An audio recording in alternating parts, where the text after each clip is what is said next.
Imagine looking up at the starry sky, a familiar and often comforting sight. Now, imagine seeing something that was never there before, something dark, something that moves in a way that seems to defy every law of physics we have ever known. These are the kinds of moments that astronomers around the world have experienced when they first witnessed some of the most terrifying and awe-inspiring phenomena our universe hides. The cosmos, that vast, infinite darkness dotted with points of light, holds secrets that both fascinate and terrify us. Since ancient times, people have looked up to the stars with a sense of wonder, but also with a primal fear of the unknown, of the immense and powerful forces at play in the great beyond. We have built our civilizations under the quiet and seemingly stable canopy of the night sky, but we have never truly suspected what horrors might be hiding in the deep shadows between the stars. What if these terrifying discoveries were not just distant, abstract threats, but something that could one day directly and catastrophically affect our small, blue, and fragile home? In the far, silent reaches of the universe, there lurk objects so dense and so powerful that not even light itself, the fastest thing in the cosmos, can escape their grasp. These are the black holes, the dark, gravitational behemoths of our universe. For a long time, they were considered only theoretical curiosities, strange and unsettling solutions to Albert Einstein's elegant mathematical equations of general relativity. No one could truly imagine that such a monster, a true tear in the fabric of space-time, could actually exist. But we now know they are real, and they are everywhere. When a star many times more massive than our sun exhausts the nuclear fuel in its core, the outward pressure that has held it up against its own immense gravity for millions or billions of years suddenly vanishes. A cataclysmic collapse ensues. The entire mass of the star begins to fall inward upon itself, crushing matter into a state of unimaginable density. A singularity is created, a point of theoretically infinite density and zero volume, a place where our current laws of physics cease to make sense, and where space and time are bent and twisted into shapes that defy our three-dimensional intuition. Around this singularity lies a boundary, a one-way membrane called the event horizon. It is the point of no return. Anything that crosses this boundary, a planet, a star, a photon of light, a piece of information, will never come back. It is as if a part of the universe has been surgically removed, its contents forever hidden from our view. The physics of what happens to an object as it approaches a black hole is the stuff of cosmic horror. You would experience a phenomenon that astronomers have playfully, yet chillingly, dubbed spaghettification. The gravitational force of the black hole is so incredibly strong, and it changes so rapidly with distance, that the pull on your feet would be exponentially stronger than the pull on your head. Your body would be stretched, elongated, and pulled into a thin, single strand of atoms, like a noodle of spaghetti, before being torn apart and consumed by the singularity. For decades, black holes remained an invisible menace, their presence inferred only through their gravitational effects on nearby stars. But in April of 2019, humanity for the first time saw the shadow of a black hole. A huge, international collaboration of scientists connected 8 radio telescopes across the globe, from Hawaii to the South Pole, creating a virtual telescope the size of the Earth itself. This monumental project, the Event Horizon Telescope, captured an image of the supermassive black hole at the center of the galaxy M87 55 million light-years away. What we saw was not the black hole itself, for it is by definition unseeable. What we saw was its silhouette, the light from the superheated gas and dust that was swirling around it in a final, fiery death spiral, just moments before crossing the event horizon. It was a bright, shimmering ring of light surrounding a perfect circle of darkness. The abyss itself. Humanity had finally looked into the face of one of the most terrifying and fundamental objects in the universe. And while supermassive black holes lie safely in the centers of distant galaxies, there is growing evidence that smaller stellar mass black holes, the remnants of dead stars, may be far more common than we thought. Some of these could be rogue black holes, ejected from their birthplaces and now wandering silently and invisibly through the dark spaces between the stars. The idea of such a dark, unseen predator drifting through the galaxy is a true astronomer's nightmare. If such a rogue black hole were to pass through our solar system, we would not see it coming. We would only feel its immense gravitational presence as it began to warp the familiar stable orbits of the planets, potentially flinging Earth into the cold depths of interstellar space, or sending it on a collision course with another world. In the midst of the Cold War, in the A1960s, a network of American Vela satellites orbited the Earth, their mission to listen for the telltale flashes of gamma radiation that would signal a secret atmospheric nuclear test by the Soviet Union. The satellites did detect flashes, but they were not coming from Earth. They were coming from the depths of space. They were short, incredibly intense, and unlike anything astronomers had ever seen before. At first, scientists were baffled, and the data was classified. The fear being that the Soviets had developed a new, undetectable form of nuclear weapon. But the truth, when it was finally pieced together, was far more terrifying. Humanity had accidentally discovered gamma ray bursts, GRBs, the most powerful and violent explosions in the universe since the Big Bang itself. A typical GRB lasts for only a few seconds, sometimes just a few milliseconds, but in that fleeting moment, it releases more energy than our sun will produce in its entire 10 billion year lifetime. They are explosions so luminous that they can momentarily outshine their entire host galaxy, a galaxy containing hundreds of billions of stars. If such a burst were to occur within our own Milky Way galaxy, and if its narrow focused beam of radiation happened to be aimed directly at Earth, the consequences would be nothing short of apocalyptic.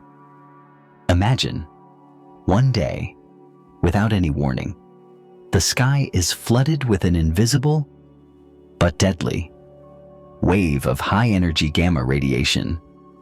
Within seconds, the upper layers of our atmosphere would be stripped of their electrons, a process called ionization. The protective ozone layer, the shield that guards us from the sun's harmful ultraviolet radiation, would be destroyed in an instant. The surface of the Earth would be bathed in a lethal dose of UV light, sterilizing the land and the surface of the oceans. The gamma rays themselves would penetrate deep into the water, destroying the plankton that form the very base of the marine food chain and produce a significant portion of our planet's oxygen. Photosynthesis would be disrupted globally, leading to a collapse of ecosystems and a mass extinction event on a planetary scale. For any human beings exposed to the direct radiation, the effects would be swift and horrific, leading to severe burns and acute radiation sickness. Our technological civilization would be crippled.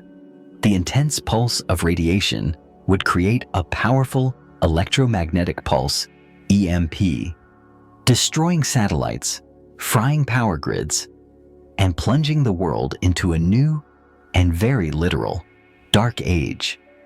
Some scientists have speculated that GRBs may have been the culprits behind some of the great mass extinctions in Earth's geological past. There is a compelling, though circumstantial, hypothesis that the Ordovician-Silurian extinction, which occurred around 450 million years ago and wiped out over 70% of all marine species, could have been triggered by a nearby gamma ray burst. Fortunately for us, these cosmic death rays are extremely rare. Most of the GRBs we detect come from galaxies that are billions of light years away, their immense power diluted by the vastness of cosmic distance.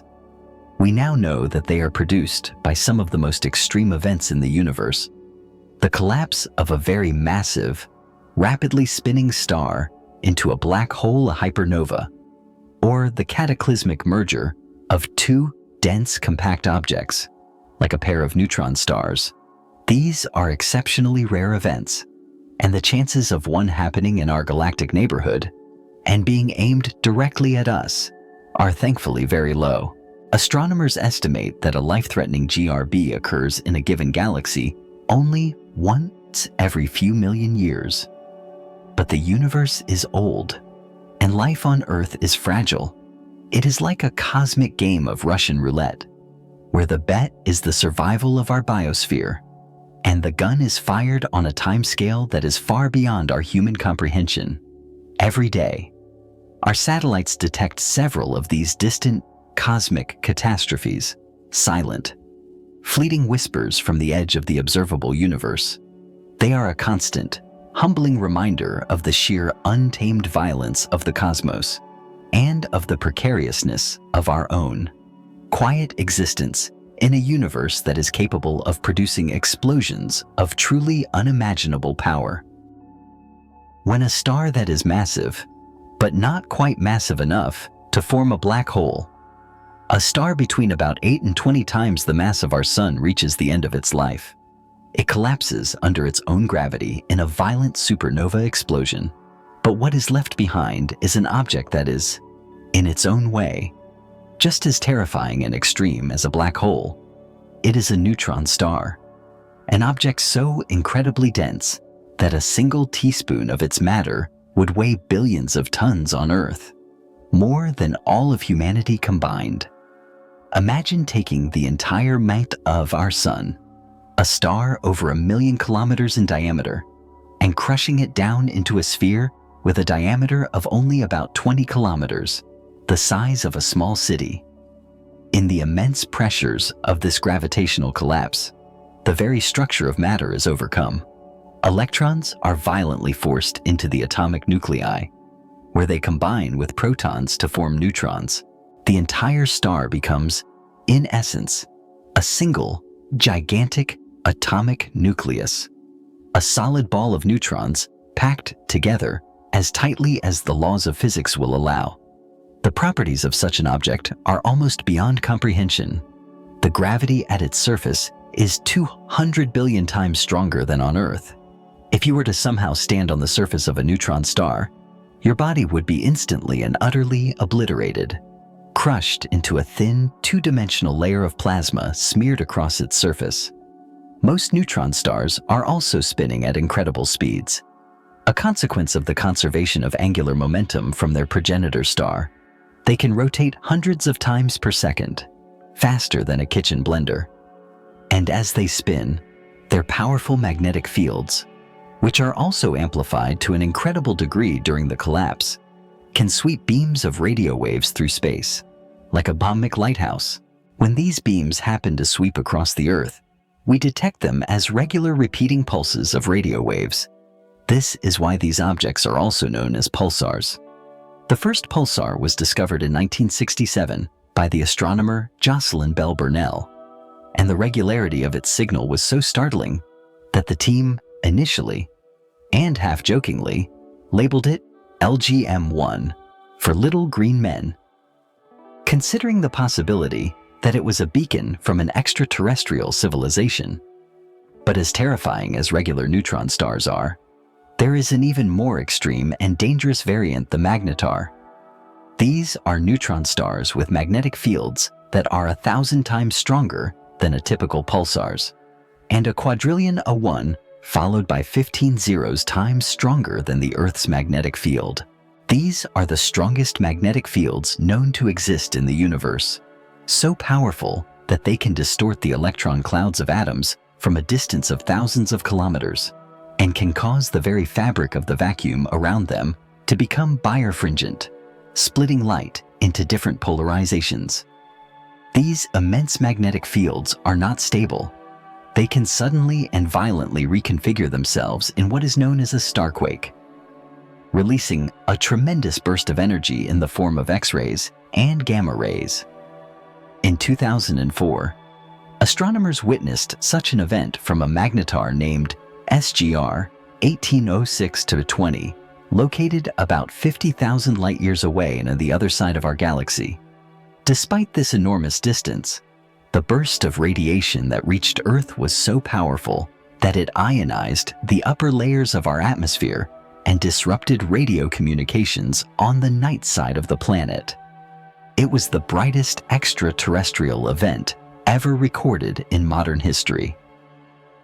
Now, imagine what would happen if such a magnetar were located much closer to us, say, a few hundred light-years away. A similar flare would be a civilization-ending event. Its magnetic field could induce powerful currents in our planet's crust, triggering earthquakes and volcanic eruptions.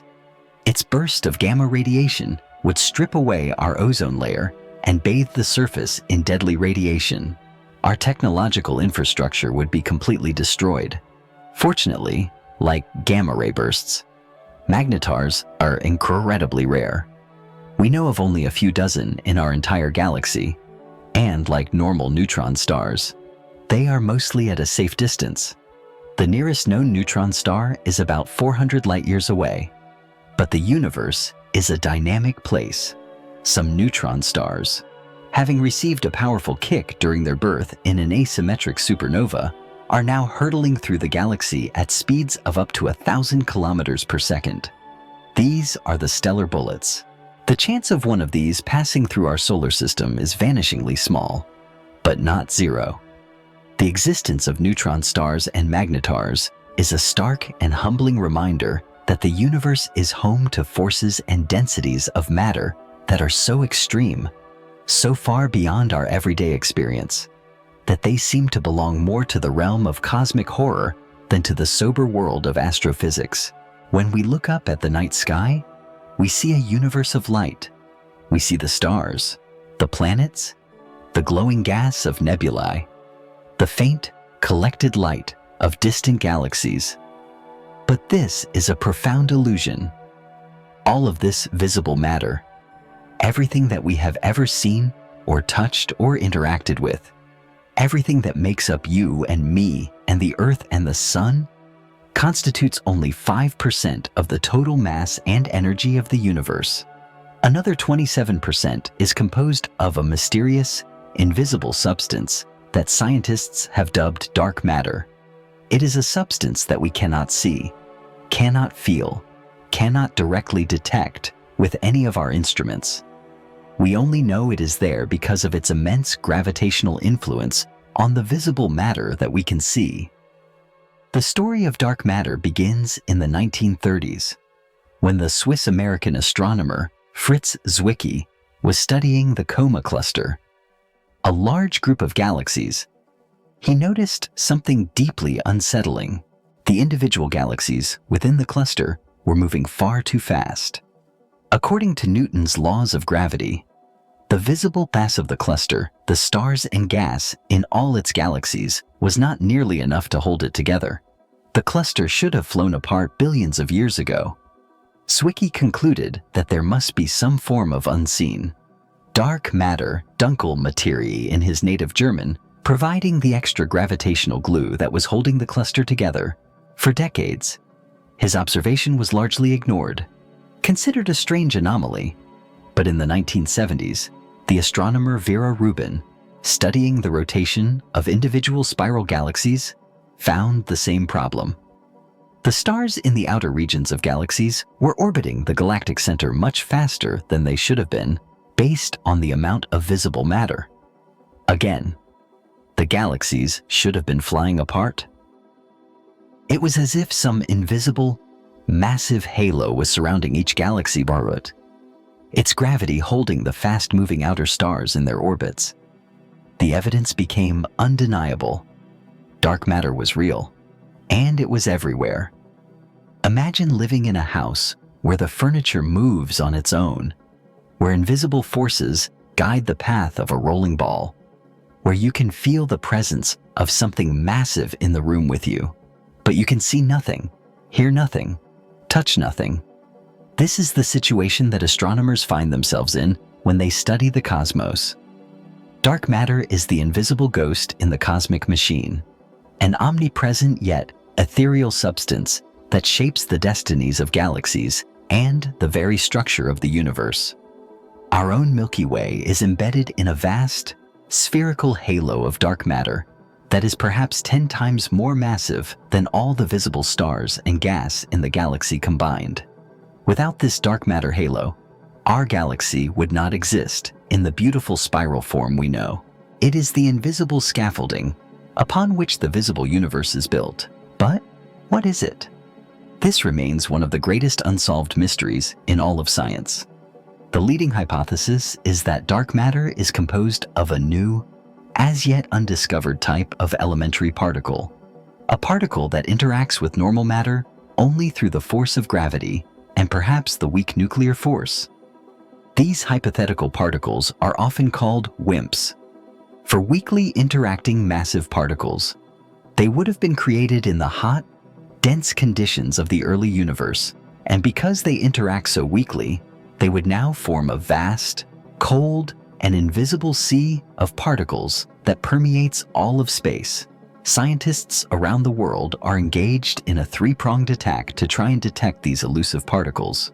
In deep underground laboratories, shielded from the noise of cosmic rays, experiments with incredibly sensitive detectors are hoping to etch the rare, fleeting signal of a WIMP bouncing off an atomic nucleus of normal matter. At particle accelerators like the Large Hadron Collider, they are trying to create dark matter particles by smashing protons together at nearly the speed of light. And in space, telescopes are looking for the indirect signs of dark matter, such as the gamma rays that might be produced when two dark matter particles annihilate each other in the dense center of a galaxy. So far, all of these searches have come up empty-handed. This has led to the development of alternative theories. Perhaps dark matter is not a WIMP, but an action, a much lighter hypothetical particle, or perhaps it is not a particle at all, but is made of primordial black holes, microscopic black holes that could have formed from the dense fluctuations of the early universe. There are even more radical ideas. Some physicists have proposed that dark matter does not exist, and that the strange gravitational effects we observe are a sign that our understanding of gravity itself is wrong. These modified gravity theories, like MOND modified Newtonian dynamics, propose that gravity behaves differently on galactic scales than it does in our solar system. While these theories have had some successes, they struggle to explain the full range of astronomical observations, such as the behavior of colliding galaxy clusters. The existence of dark matter is a profound and humbling discovery. It tells us that we are blind to the vast majority of the matter in our own universe. We are strangers in our own cosmic home, surrounded by an invisible, unknown substance whose nature remains a deep and tantalizing mystery. And while it seems to be a benign, gravitational glue, the thought that our reality is governed by an invisible, omnipresent, and utterly alien form of matter is, in its own way, a deeply unsettling and terrifying thought. The space between the stars, the vast interstellar and intergalactic voids, appears to our eyes as a realm of perfect, absolute emptiness.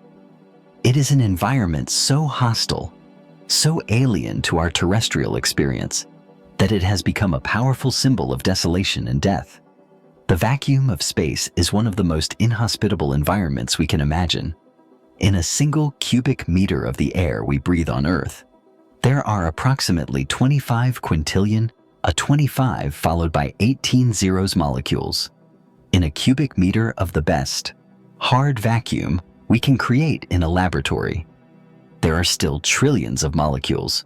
But in the average interstellar medium, a cubic meter of space contains only a few hydrogen atoms. It is an emptiness that is almost beyond our ability to conceive. If you were to find yourself in this space without the protection of a spacesuit, your life would end in a swift and horrific manner. Popular culture and science fiction have often depicted this death as a dramatic explosion of the body or an instantaneous freezing of the blood. The reality is both less dramatic and more terrifying. The first and most immediate effect would be the rapid expansion of the gases in your body. The air in your lungs would be violently expelled, and if you tried to hold your breath, your lungs would rupture. This is a process called ebullition. Within about 15 seconds, the lack of external pressure would cause the dissolved gases in your blood, like nitrogen, to come out of solution and form bubbles, much like the carbon dioxide in a bottle of soda when you open it. This would block your blood flow and lead to a rapid loss of consciousness due to a lack of oxygen reaching the brain. The water on the surface of your eyes, in your mouth, and on your skin would begin to boil, not from heat, but from the low pressure. This would cause a grotesque swelling of your body tissues, though your skin is elastic enough to prevent you from actually exploding. If you were not rescued within a minute or two, the damage to your brain and other organs would be irreversible. Death would follow within a few minutes. We have a few grim, real-world examples of the dangers of depressurization. In 1971, the 3 cosmonauts of the Soviet Soyuz 11 mission died when their return capsule accidentally depressurized during re-entry into the Earth's atmosphere. They are, to date, the only human beings to have died in the vacuum of space. The vacuum is not just a threat because of its lack of pressure. It is also a realm of extreme temperatures. In the shadow of an object, temperatures can plummet to near absolute zero. Indirect sunlight, with no atmosphere to scatter or absorb the heat, temperatures can soar to hundreds of degrees Celsius. And then there is the radiation. But paradoxically, this seemingly hostile and empty space is not truly empty. And it is not just a force of destruction, it is also the cradle of creation. The sparse gas and dust that make up the interstellar medium are the raw materials from which new stars and new planetary systems are born. The great, beautiful nebula we see in our telescopes are just the densest, most luminous regions of this interstellar medium, places where gravity is beginning to win the battle against pressure and to pull the material together into the seeds of new suns. And even more surprisingly, the vacuum of space may not be entirely sterile. Experiments conducted on the outside of the International Space Station have shown that some hardy microorganisms, known as extremophiles, can survive for years when exposed to the vacuum, the temperature extremes, and the radiation of space. This has given new life to the theory of panspermia, the idea that life on Earth may not have originated here, but may have been delivered from space, perhaps on a meteorite or a comet, and that life itself may be a far more resilient and widespread phenomenon than we previously thought.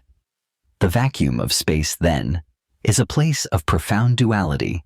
It is a lethal void that can extinguish human life in an instant. And yet, it is also a fertile womb that gives birth to stars, and may even carry the seeds of life itself. It is a powerful reminder of our own profound fragility, of our complete dependence on the thin, precious, and life-giving blanket of our own planet's atmosphere. We are creatures of the surface, beings adapted to a tiny, gentle oasis in a vast, cold, and utterly unforgiving cosmic desert, in the perfect void between the stars. Our lives are but a brief and fleeting flicker of warmth and light in an eternal, silent darkness. Our planet is a sanctuary, a small blue haven protected from the harsh realities of the cosmos by the twin shields of our magnetic field and our atmosphere. But beyond this fragile bubble, space is a shooting gallery, a realm saturated with various forms of deadly high-energy radiation. For the astronauts who venture into this realm, and for the future space colonists who may one day call it home, this invisible danger represents one of the greatest and most persistent challenges to our exploration of the final frontier. The first and most pervasive of these threats is galactic cosmic radiation, GCR. This is a constant, low-level rain of high-energy particles, mostly protons and the gamma nuclei of heavier atoms, that have been accelerated to nearly the speed of light by some of the most violent events in the universe, such as supernova explosions and the jets from active galactic nuclei. These particles are the bullets in the cosmic shooting gallery. Their energy is so high that they can easily penetrate the hull of a spaceship and the tissues of a human body. When a GCR particle passes through a living cell, it acts like a microscopic cannonball, smashing through molecules and, most dangerously, damaging the delicate structure of our DNA. This can lead to mutations, which can cause cancer, or it can kill the cell outright. Long-term exposure to GCR increases the risk of a host of health problems, including cancer, cataracts, degenerative diseases of the heart and circulatory system, and damage to the central nervous system. The brain is particularly vulnerable. Studies on animals exposed to simulated GCR have shown that it can cause significant cognitive impairment, affecting memory, learning, and decision-making in ways that are frighteningly similar to the effects of Alzheimer's disease. Astronauts on the International Space Station, who are still partially protected by the Earth's magnetosphere, nonetheless experience a radiation dose that is many times higher than on the ground. They report a strange and unsettling phenomenon they call light flashes, or cosmic ray visual phenomena. When they close their eyes, particularly when trying to sleep, they see fleeting sparks, streaks, and flashes of light. These are thought to be the direct result of cosmic ray particles passing through their eyeballs and either directly stimulating the retina or creating a shower of secondary particles in the vitreous humor of the eye. It is a direct, visceral experience of being constantly bombarded by the invisible bullets of the cosmos. A mission to Mars, which would take astronauts outside the protective bubble of the Earth's magnetic field for up to 3 years, represents an unprecedented radiation challenge. Scientists estimate that during such a mission, every single cell in an astronaut's body would be hit, on average, at least once by a high-energy heavy ion particle. The long-term health risks of such an exposure are still not fully understood, but they are a major concern for NASA and other space agencies. In addition to the constant drizzle of GCR, there is the more sporadic, but potentially more intense, threat of radiation from our own sun. The sun is constantly emitting a stream of charged particles known as the solar wind, but occasionally, it unleashes a much more powerful eruption, a solar particle event, SPE, or a coronal mass ejection, CME. These are vast clouds of plasma and radiation that are flung out into space at millions of kilometers per hour. If a major SPE were to hit an unshielded astronaut in deep space, it could deliver a lethal dose of radiation in a matter of hours. The strongest solar storm ever recorded, the Carrington event of 1859, was so powerful that it created auroras that were visible as far south as the Caribbean and caused telegraph systems across Europe and North America to fail, some even catching fire. If an event of this magnitude were to occur today, it would be a multi-trillion-dollar catastrophe, causing global power outages, destroying the majority of our satellite fleet, and posing a grave danger to astronauts and even to airline crews and passengers on high-altitude polar flights. Developing effective radiation shielding is one of the key technological hurdles for long-term human space exploration. Traditional, passive shielding, using materials like aluminum, can be effective, but the amount of mass required to fully protect against high-energy GCR is prohibitively large. More advanced concepts include active shielding, using powerful magnetic or electric fields to deflect the charged particles, or biological shielding, using materials rich in hydrogen, like water or polyethylene, which are surprisingly effective at stopping the heavy nuclei of GCR. Until we can develop and deploy these advanced protective measures, the invisible, deadly rain of space radiation will remain one of the most formidable and terrifying obstacles to our dream of becoming a multiplanetary species. In the vast, cold, and dark spaces between the stars, a population of lonely, forgotten worlds wanders in silent exile. These are the rogue planets, planets that are not gravitationally bound to any star, but drift through the galaxy as cosmic orphans.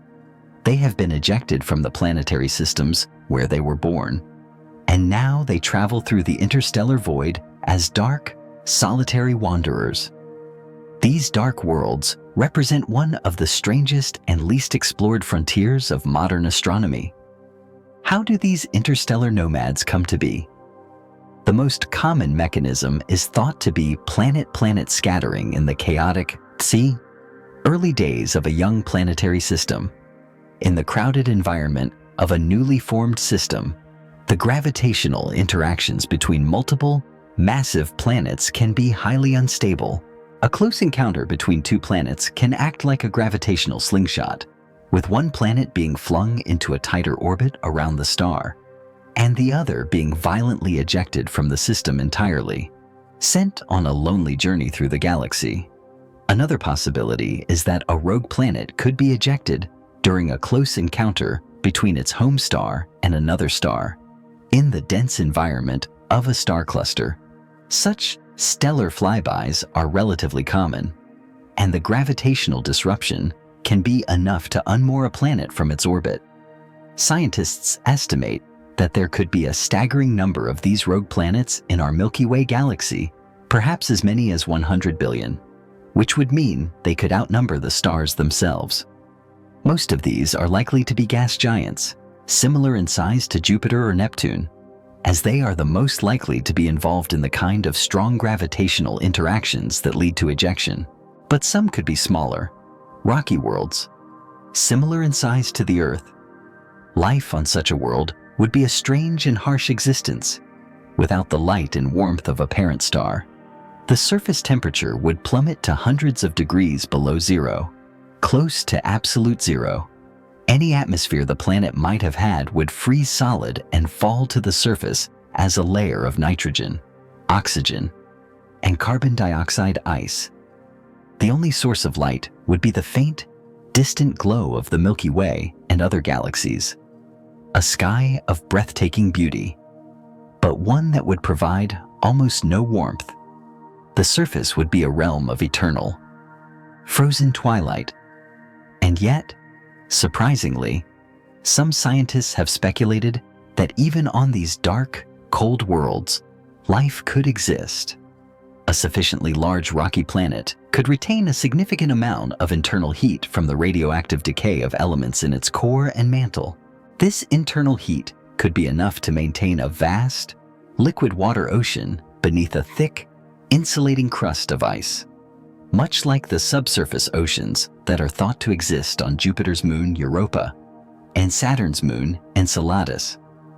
In the utter darkness of this subterranean ocean, life could potentially thrive, powered not by sunlight, but by chemical energy from hydrothermal vents on the ocean floor, creating a bizarre and self-contained ecosystem, completely independent of any star. Detecting these dark, cold, and isolated worlds is incredibly difficult. They emit almost no light of their own. The primary method for finding them is through gravitational microlensing. When a rogue planet happens to pass almost directly in front of a distant background star, its gravity acts like a lens, briefly magnifying and brightening the light of the star. By monitoring millions of stars for these characteristic, fleeting brightening events, astronomers can infer the presence of the invisible rogue planet. Using this technique, a number of rogue planet candidates have been found, including one discovered in 2021 that is thought to be one of the smallest yet, only slightly larger than Mars. The existence of these cosmic wanderers raises a terrifying, if highly improbable, possibility. What would happen if a rogue planet were to pass through our own solar system? The consequences would depend on its mass and its trajectory. A small Earth-sized planet passing through the outer solar system might have little effect. But a large Jupiter-mass planet passing through the inner solar system would be a gravitational catastrophe. It could destabilize the orbits of all the planets, including our own. It could eject the Earth from the solar system, sending it on its own lonely journey into the interstellar void. Or it could perturb the orbits of the asteroids in the asteroid belt and the comets in the Kuiper belt and the Oort cloud, sending a devastating shower of cosmic projectiles careening towards the inner planets, triggering a bombardment that would make the one that wiped out the dinosaurs look like a gentle rain shower.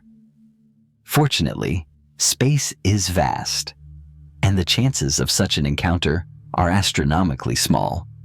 But the very idea of these dark, silent, and forgotten worlds, drifting like ghosts through the galactic night, is a powerful and unsettling reminder of the chaotic and often violent history of our cosmos, and of the profound and perhaps even life-sustaining secrets that may be hidden in its deepest and darkest corners.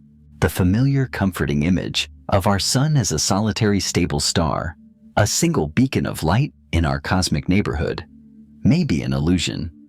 In the 1980s, a pair of paleontologists, David Raup and Jack Sepkoski, were studying the fossil record and made a startling discovery. They found that mass extinction events on Earth do not seem to happen randomly. They appear to occur with a chilling periodicity, a regular repeating cycle of about 26 million years. This discovery led them to propose a terrifying and audacious hypothesis that our sun is not alone. It has a dark, unseen companion, a sister star that periodically wreaks havoc on our solar system. This hypothetical star was dubbed Nemesis, after the Greek goddess of divine retribution. The Nemesis hypothesis proposes that our sun is part of a very wide binary star system. Its companion would be a small faint star, most likely a red dwarf or an even dimmer brown dwarf, a failed star that is not massive enough to ignite nuclear fusion. It would be in a highly elliptical orbit that would take it far out into the distant reaches of the solar system, perhaps 1 to 3 light-years away, well into the region of the Oort cloud. The Oort cloud is a vast, spherical halo of trillions of icy comets that surrounds our solar system. It is the primordial reservoir from which long-period comets originate. The Nemesis star, in its long 26 million-year orbit, would periodically pass through this dense cloud of comets. Its gravitational influence would be like a stone thrown into a tranquil pond. It would disrupt the stable orbits of millions of comets, sending a significant fraction of them hurtling down into the inner solar system. The result would be a comet shower, a period of intense and sustained bombardment of the inner planets, including the Earth, lasting for 1 million years or more. This periodic rain of death from the sky could easily trigger global catastrophes, massive impacts, widespread volcanic activity from the stress on the Earth's crust, and dramatic climate change, leading to the regular cyclical mass extinctions seen in the fossil record. It is a scenario straight out of cosmic horror, a dark, malevolent twin to our own. Life-giving sun, a celestial executioner that returns every 26 million years to pass judgment on the life of our planet. The idea is both terrifying and compelling, and it sparked a great deal of scientific interest and debate. Some researchers found supporting evidence, such as a statistically significant periodicity in the ages of large impact craters on Earth, with a cycle that seemed to match the extinction record. But the majority of the astronomical community has remained deeply skeptical. The primary objection is that a star in such a wide and eccentric orbit would be highly unstable. The gravitational pull of nearby, passing stars, and the tidal forces of the Milky Way galaxy itself would likely disrupt its orbit over billions of years, making such a regular periodic return highly improbable. And most damningly, we have not found it. Modern all-sky surveys, particularly those in the infrared spectrum, like the Wide Field Infrared Survey Explore-WISE satellite, are specifically designed to find faint, nearby objects like brown dwarfs. These surveys have mapped our local stellar neighborhood with incredible precision, and they have found no evidence for a stellar companion to our Sun that matches the characteristics required by the Nemesis hypothesis.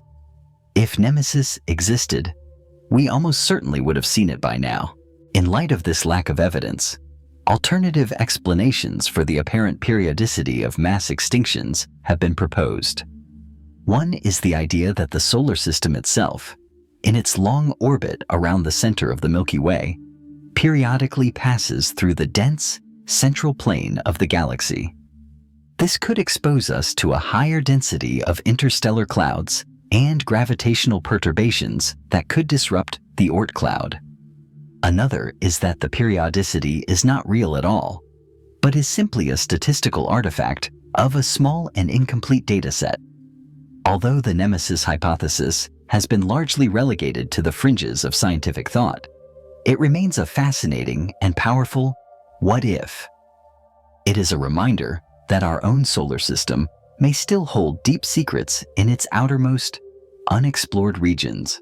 And it is a chilling thought experiment that forces us to confront the possibility that the greatest threat to our existence may not come from some distant, alien force, but from a long-lost and very vengeful member of our own cosmic family. The universe is a stage for a constant and majestic cosmic dance, and nowhere is this dance more spectacular than in the collision and merger of galaxies. These are events of almost unimaginable scale and duration, a gravitational ballet that unfolds over hundreds of millions of years, reshaping the very structure of the cosmos. Unlike the violent, destructive collisions we are familiar with on Earth, a galaxy collision is a strangely ghostly affair. Galaxies are mostly empty space. The distance between the stars is so immense that when two galaxies pass through each other, the chances of any two stars actually colliding are infinitesimally small. It is more like two swarms of bees merging, their individual members passing by each other without incident, but the gravitational effects are profound and dramatic. As the two galaxies approach each other, their mutual gravity begins to distort their shapes. The beautiful, delicate spiral arms are pulled and stretched into long, streaming filaments of stars and gas, known as tidal tails.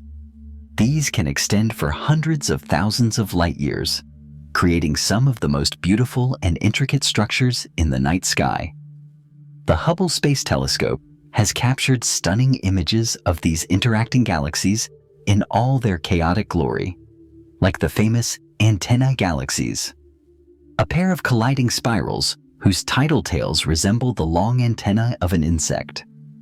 The stars themselves may not collide, but the vast clouds of interstellar gas within the galaxies certainly do.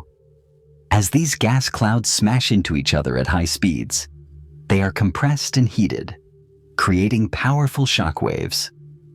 This compression triggers a furious burst of new star formation, a starburst. The colliding galaxies light up with the brilliant blue light of millions of newly born, massive stars. These starbursts are some of the most luminous and energetic events in the universe, a testament to the creative power of cosmic destruction. At the hearts of the colliding galaxies, an even more dramatic event unfolds. Most large galaxies are thought to harbor a supermassive black hole at their center, with a mass of millions or even billions of suns. As the two galaxies merge, these two gravitational behemoths are drawn inexorably towards each other. They begin a long, slow, orbital dance, spiraling closer and closer together, shedding their orbital energy by flinging out nearby stars. and by radiating powerful gravitational waves, ripples in the very fabric of space-time. Eventually, after millions of years, they will merge in a final, cataclysmic event, creating an even larger black hole and sending a final, powerful burst of gravitational atoms echoing across the cosmos. This process of galaxy merging is not a rare event. It is a fundamental part of the hierarchical model of cosmic structure formation. Galaxies grow by eating their smaller neighbors. Our own Milky Way is not immune to this cosmic cannibalism. In fact, we are currently in the process of a major galactic merger. We are on a collision course with our nearest large neighbor, the Andromeda Galaxy. Andromeda is about 2.5 million light-years away, but it is hurtling towards us at a speed of about 110 kilometers per second. In about 4.5 billion years, the two galaxies will begin their first close pass. The gravitational dance will begin. Over the subsequent hundreds of millions of years, the two galaxies will pass through each other several times, their spiral structures torn apart, their stars flung into new orbits, their gas clouds triggering a massive starburst. Eventually, they will merge completely, settling into a new, single, giant elliptical galaxy, a galaxy that some astronomers have playfully nicknamed Milkomeda. What will this mean for our own solar system? The chances of our sun directly colliding with another star from Andromeda are, as we have said, negligible. But the gravitational chaos of the merger will have a significant effect on our orbit. There's about a 12% chance that our solar system will be gravitationally ejected from the newly formed galaxy altogether, sent on a lonely journey into the intergalactic void. More likely, we will be thrown into a new, much larger and more chaotic orbit in the outer halo of Milkomeda, the night sky of Earth. If any conscious observers are still around to see it, will be a sight of unimaginable splendor. Instead of the familiar, gentle band of the Milky Way, the sky will be filled with the bright, tangled streams of stars and gas from the merging galaxies. It will be the most magnificent and most terrifying light show in the history of our planet. A show that will last for hundreds of millions of years. A cosmic fireworks display celebrating the violent and beautiful birth of a new, galactic giant. Imagine an object so thin it is practically one-dimensional, yet so dense that a single centimeter of its length has the mass of Mount Everest. An object that could be stretched across the entire observable universe. A crack in the very fabric of space-time. This is a cosmic string. One of the most bizarre and fascinating theoretical objects to emerge from modern cosmology. Cosmic strings are not the same as the strings of string theory. They are topological defects, hypothetical remnants from the phase transitions of the very early universe. As the universe cooled in the first fraction of a second after the Big Bang, the fundamental fields that govern nature are thought to have undergone a series of phase transitions, similar to the way that water freezes into ice. Just as imperfections, like cracks or crystal dislocations, can form in a block of ice as it freezes, so too could defects have formed in the fabric of space-time during these cosmic phase transitions. A cosmic string would be a one-dimensional line of trapped false vacuum, a relic of a higher energy state of the universe that was left behind as the rest of the cosmos transitioned to its current lower energy state. If these objects exist, they would have truly extraordinary properties. They would be under immense tension, like a cosmic guitar string, and could vibrate at nearly the speed of light, radiating away their energy in the form of powerful gravitational waves. Their immense density would mean they would have a powerful gravitational influence on their surroundings. A straight cosmic string would not pull objects towards it like a normal massive object. Instead, the space around it would be conical. If you were to travel around a cosmic string, you would find that you would have to travel less than 360 degrees to get back to your starting point. This conical geometry would have a unique gravitational lensing effect.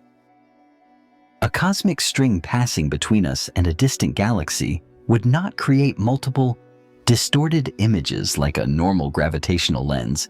It would create two identical, undistorted images of the background object.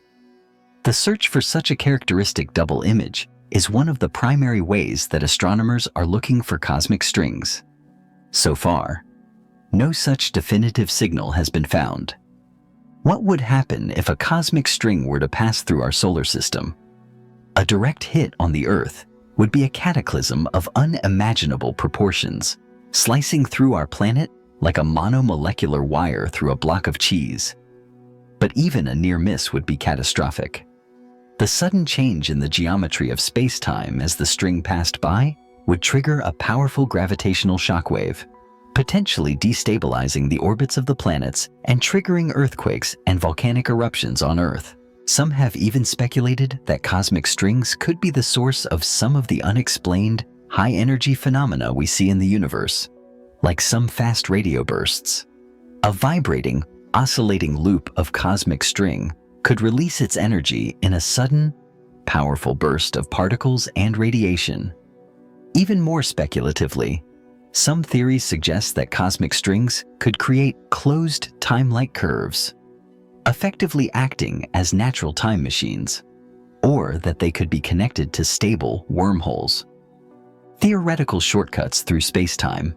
These are ideas that are on the very fringes of theoretical physics, but they highlight the incredible, reality-bending properties that these hypothetical objects could possess. While the existence of cosmic strings remains unproven, and current observations from the cosmic microwave background have placed tight constraints on how many of them could exist, they remain a fascinating theoretical possibility. They are a powerful reminder that the early universe may have been a far stranger and more complex place than we imagine. A place where the very fabric of space-time could have been torn, twisted, and tied into the exotic, one-dimensional knots that we call cosmic strings. They are the ghosts of creation, the potential scars of the universe's own violent birth. Our universe, with its familiar laws of physics and its stable vacuum state, may not be as permanent as it appears. Deep within the equations of quantum field theory lies a disturbing and terrifying possibility that our vacuum is not the true lowest energy vacuum. It may be a false vacuum, a metastable state that is stable for now, but which could at any moment decay into a more stable, lower energy state.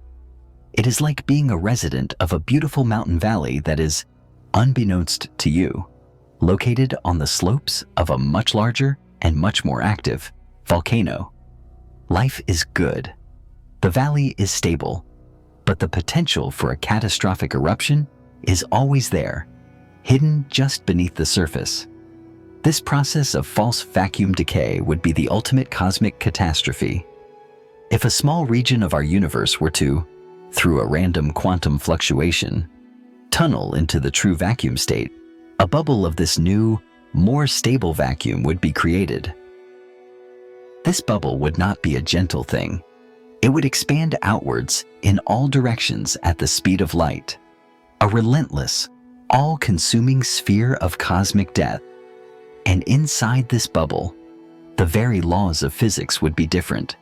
The properties of the fundamental fields, like the Higgs field, would change. This would mean that the masses of all the elementary particles, the strength of the fundamental forces, the very possibility of chemistry as we know it, would all be different. Electrons might become heavier than protons. The electromagnetic force might become a short-range force. Atoms, as we know them, would not be able to exist. As the wall of this bubble of true vacuum washed over our part of the universe, it would be an event of absolute and total annihilation. Every structure, from the largest galaxy clusters to the smallest subatomic particles, would be instantly and utterly disintegrated, replaced by a new and likely sterile physical reality. What is most terrifying about this scenario is that we would never see it coming.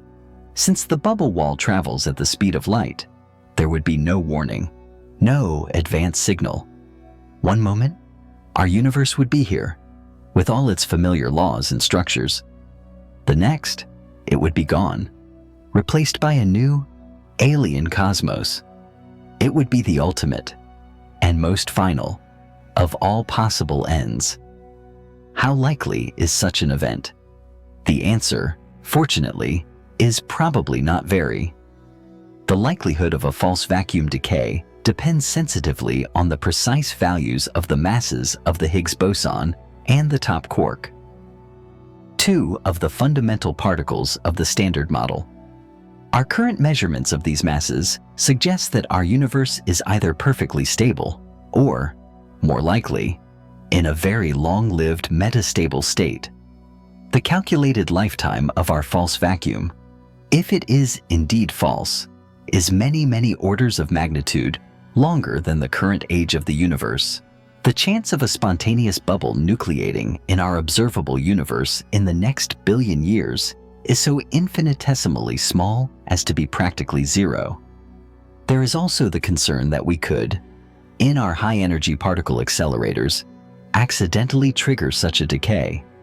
But physicists have calculated that the energies required to create a stable bubble of true vacuum are many, many orders of magnitude higher than anything we can achieve at the Large Hadron Collider and cosmic rays, which are constantly bombarding the Earth with much higher energies, have not triggered such an event in the last 4.5 billion years. So, we are probably safe. And yet, the possibility remains. The theory of eternal inflation even suggests that such vacuum decay events may be happening all the time in the vast landscape of the multiverse, with old bubble universes being consumed by new, more stable ones.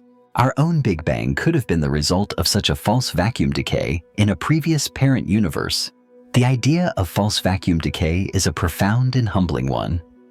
It is a reminder that our entire reality, with its seemingly eternal laws and stable structures, may be just a temporary, contingent state in a much larger and much more dynamic cosmic drama.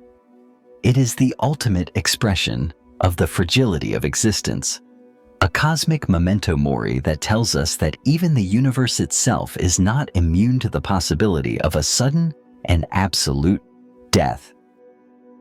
In the vast, cold, and silent darkness beyond the orbit of Neptune, a small fleet of human-made emissaries is sailing into the unknown. These are our interstellar space probes, the most daring and ambitious explorers our species has ever created. They are our eyes and our hands in the great beyond. Robotic pioneers charting the unexplored territory of our solar system and the interstellar space that lies beyond it. And their long, lonely journeys have not been without their own deep mysteries. One of the most famous and enduring of these is the Pioneer anomaly. The Pioneer 10 and 11 probes, launched in the early 1970s, were the first human-made objects to traverse the asteroid belt and to visit the giant outer planets. After completing their primary missions, they continued on their journey out of the solar system. But in the 1980s, as scientists were tracking their trajectories with incredible precision, they noticed something strange. Both probes were slowing down, just a tiny, tiny bit, more than they should have been according to our understanding of gravity. It was as if a faint, unknown force was gently pulling them back towards the sun. The anomaly was incredibly small, a deceleration of less than a nanometer per second squared. But it was persistent, and it was real. For decades, this mystery puzzled physicists and astronomers. A host of exotic explanations were proposed, from a modification of the laws of gravity on large scales, to the gravitational pull of unseen dark matter in the outer solar system, to the drag from a thin, undiscovered cloud of interstellar dust. The solution, when it finally came after years of painstaking analysis, was more mundane. but no less fascinating. It turned out that the anomaly was most likely caused by the subtle, anisotropic thermal radiation from the probes themselves. The heat generated by the probe's radioisotope thermoelectric generators was being radiated away into space, and slightly more of this heat was being radiated in the forward direction, creating a tiny, almost imperceptible backward thrust, a form of photon rocket effect. While the mystery of the Pioneer anomaly seems to have been solved, it stands as a beautiful testament to the incredible precision of our science, and to the deep and subtle ways in which even the most familiar physics can manifest in the strange environment of deep space. Other probes have faced more dramatic and unresolved mysteries. The Soviet Phobos 2 probe, sent to study the Martian moon Phobos in 1988, was lost just as it was about to begin its close-up observations. Its final transmission included a strange, elliptical shadow on the surface of Mars, an image whose origin has never been satisfactorily explained. The official explanation for the loss of the probe was a malfunction in its onboard computer, but the final, enigmatic image has fueled decades of speculation about a more dramatic end. These stories of lost probes and strange anomalies are a powerful reminder of the immense challenges of robotic space exploration at distances where a radio signal can take hours or even days to travel from Earth to the spacecraft. Our robotic explorers are essentially on their own. They must navigate a harsh and unpredictable environment, relying on their autonomous systems to deal with any problems that arise. Sometimes they succeed, like the European Space Agency's Giotto probe, which survived a pummeling by dust particles during its close flyby of Halley's Comet to go on and visit another comet years later. And sometimes they fail, becoming silent, frozen monuments to our ambition, like the Japanese Nozomi probe, now a lost, artificial planetoid orbiting the Sun. But the most poignant of these stories is that of the Voyager 1 and 2 probes. Launched in 1977, they have completed their grand tour of the outer planets and are now sailing through the uncharted territory of interstellar space, the first human-made objects to do so. They are still communicating with us, their faint signals, powered by a plutonium battery that is now weaker than a refrigerator light bulb, being picked up by the giant radio dishes of the Deep Space Network. They are our most distant emissaries, carrying with them a golden record, a message in a bottle containing the sounds and images of Earth, a greeting to any potential extraterrestrial civilization that might one day find them in the distant future. One day, probably in the next decade or so, their power will finally run out, and they will fall silent, but they will continue their journey, drifting silently through the galactic night for millions of years, as enduring and lonely testaments to the brief, fragile, and yet wonderfully curious species that sent them on their way. On October 19th, 2017, our solar system had an unexpected visitor. The Pan-STARRS telescope in Hawaii detected a faint point of light moving rapidly across the sky. But this was no ordinary asteroid or comet. Its trajectory was a hyperbola, not an ellipse, meaning it was not gravitationally bound to our sun. It was a traveler from another star system, the first interstellar object ever observed passing through our cosmic neighborhood. The object was named Oumuamua, a Hawaiian word that means scout or messenger from afar. And it was deeply, profoundly weird. Its shape, as inferred from its rapidly changing brightness, was unlike anything we had ever seen. It was extremely elongated, perhaps 10 times as long as it was wide, like a cosmic cigar or a flattened, needle-like shard. No known asteroid or comet has such extreme proportions, and its motion was even stranger. As it moved away from the sun, it accelerated slightly, a non-gravitational acceleration that could not be explained by the sun's gravity alone. For a comet, such an acceleration is normal, It is caused by the outgassing of ices that are heated by the sun, creating a jet-like thrust. But Oumuamua showed no signs of being a comet. It had no visible coma, the fuzzy cloud of gas and dust that surrounds a comet's nucleus, and no tail. So, what was it? The mystery of Oumuamua has sparked a great deal of scientific debate and speculation.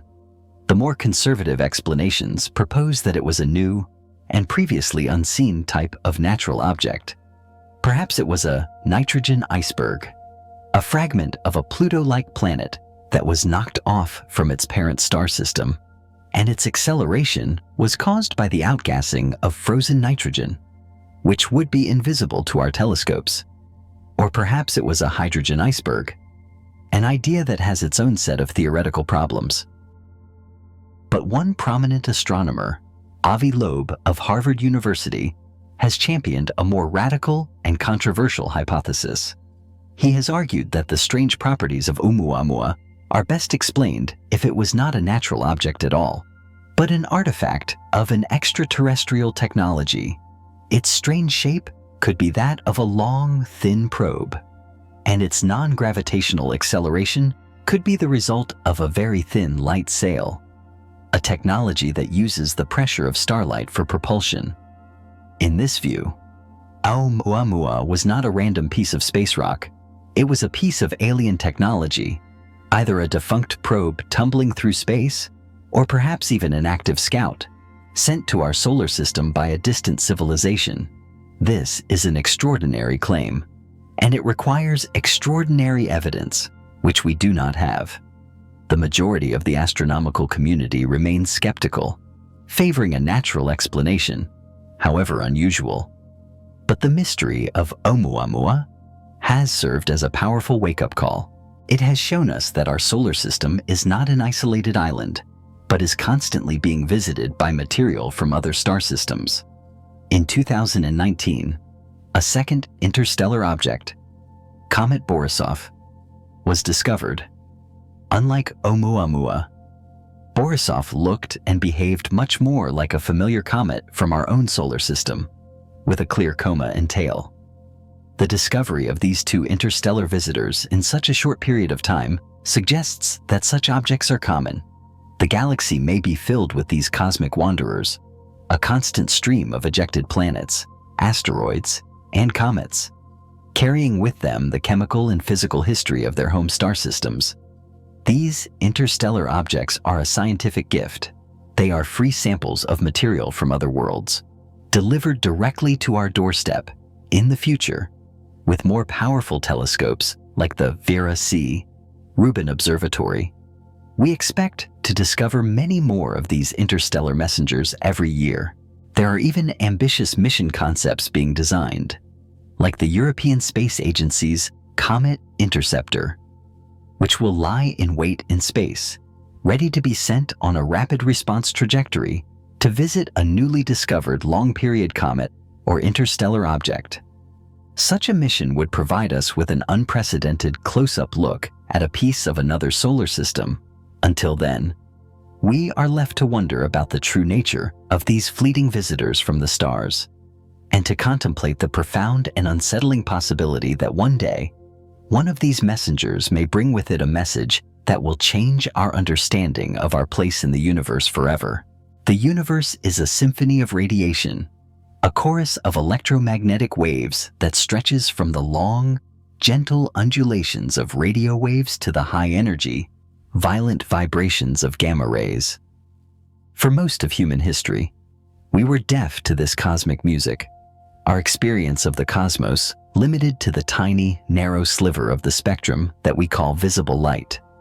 But in the 20th century, we built new ears, radio telescopes, that allowed us to listen to the universe in a new way, and in the chorus of familiar sounds, the steady hum of the cosmic microwave background, the rhythmic beat of pulsars, the loud roar of quasars, we have also detected strange, enigmatic signals, whispers from the dark, whose origin remains a profound mystery.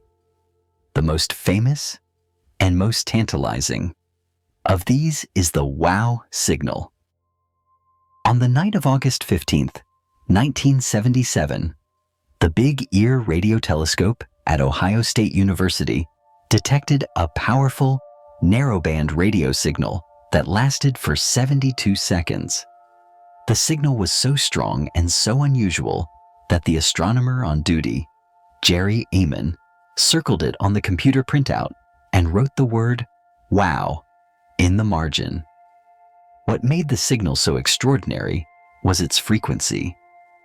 It was broadcast at almost exactly 1,420 megahertz, the hydrogen line, the natural emission frequency of neutral hydrogen atoms, the most abundant element in the universe. This is a frequency that many scientists involved in the search for extraterrestrial intelligence have long considered to be a natural, universal, hailing frequency for interstellar communication. The signal was also very narrowband, meaning its power was concentrated in a very small range of frequencies, a hallmark of an artificial transmitter rather than a broad-spectrum natural source. And it came from a patch of sky in the constellation Sagittarius that contains no known, obvious astronomical source. Despite decades of follow-up observations, the WOW signal has never been detected again. Its origin remains one of the great, unsolved mysteries of modern astronomy. Was it a transient, natural phenomenon that we have yet to understand? Was it the reflection of a terrestrial radio signal off a piece of space debris?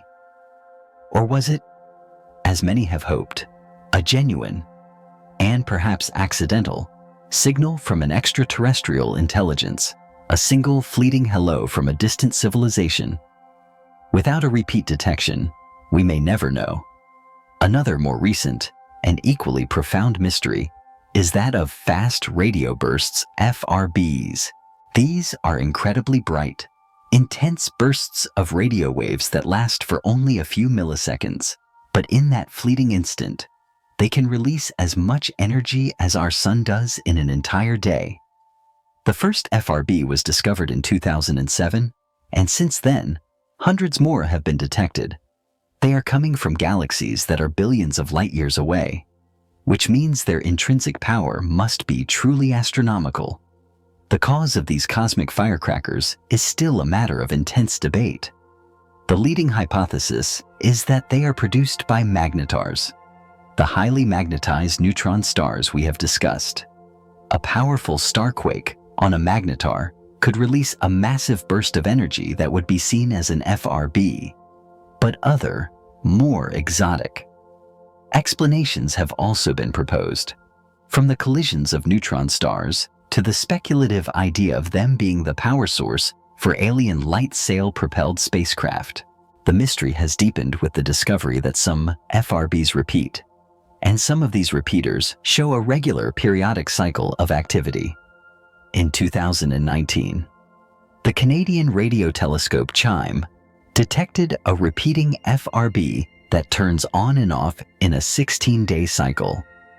This periodicity is hard to explain with a single, cataclysmic event and suggests an orbital motion, perhaps a magnetar orbiting another star or a black hole. These mysterious radio signals are a powerful reminder that our exploration of the radio universe is still in its infancy. With each new, more sensitive telescope, we are discovering new phenomena, new puzzles, and new whispers from the cosmos. Most of these will, in time, find a natural explanation, expanding our understanding of the rich and complex zoo of astrophysical objects. But there will always remain the tantalizing, and perhaps terrifying possibility that one day, one of these signals will not be natural, that it will be the one we have been waiting for, the signal that finally and definitively answers the question of whether we are alone in the vast, silent darkness of the universe. The universe as we know it, with its brilliant stars, its swirling galaxies, and its potential for life, is a fleeting and transient phenomenon. It is a brief, luminous interlude in a cosmic story whose final chapter will be written in darkness, cold, and silence. This is the prediction of the Big Freeze, or heat death, of the universe, a scenario dictated by the relentless and seemingly inescapable logic of the second law of thermodynamics. This fundamental principle of physics states that the total entropy, or disorder, of a closed system, like our universe, must always increase over time. The universe began in a state of incredibly low entropy, a hot, dense, and highly ordered state. And ever since the Big Bang, it has been on a one-way journey towards a state of maximum entropy, a state of complete and utter disorder, a state of thermal equilibrium where nothing ever happens. The story of this long, slow death will unfold on timescales that are almost beyond human comprehension. In about 100 trillion years from now, the era of star formation will come to an end. The vast reservoirs of interstellar gas will have been used up, and the last, faint, red dwarf stars will slowly flicker out, their nuclear fuel exhausted. This will be the end of the stelliferous era, the age of stars in which we are currently living. The universe will enter the degenerate era, a dark and silent cosmos populated only by the dead, cooling remnants of stars' white dwarfs, neutron stars, and black holes. Galaxies themselves will begin to dissolve, their constituent stellar corpses slowly being ejected into the intergalactic void through random gravitational encounters. Over even longer timescales, on the order of 10 to the power of 37 years, even the protons and neutrons that make up the degenerate stars and the scattered dust of the universe may themselves decay. A prediction of some grand unified theories of particle physics. The universe will become a thin, featureless soup of photons, neutrinos, electrons, and positrons. The only remaining structures will be the black holes. But even they are not eternal. Due to Hawking radiation, black holes will slowly, almost imperceptibly, evaporate, converting their mass back into a faint thermal radiation. The most massive, supermassive black holes will take an unimaginable amount of time to disappear, on the order of e to the power of 100 years, a Google years. But eventually, they too will be gone. After the last black hole has evaporated, the universe will enter its final, eternal state, the dark era. It will be a cold, dark, and almost perfectly empty void, filled only with a diffuse and ever redshifting gas of photons and other fundamental particles. The temperature will approach absolute zero. All structure, all complexity, all information will have been erased. This is the heat death, a state of maximum entropy, a state of perfect, timeless, and unchanging equilibrium. There are other, more dramatic, potential ends to our cosmic story. The Big Rip, driven by a phantom dark energy, would tear the universe apart. A false vacuum decay would annihilate our reality in an expanding bubble of new physics. But the Big Freeze, the slow, gentle slide into entropic oblivion, is the fate predicted by our current standard cosmological model. It is a bleak and sobering vision. But even in this seemingly desolate future, there are glimmers of strange and speculative possibility.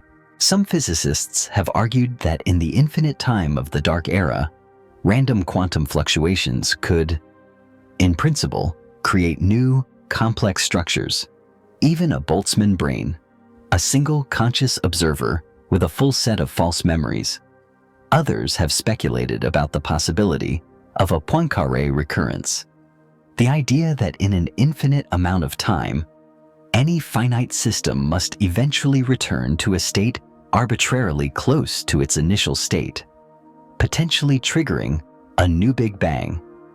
These are ideas that are on the very edge of science and philosophy, but they are a testament to our enduring human desire to find hope, to find a pattern of renewal, even in the face of a seemingly final and absolute end.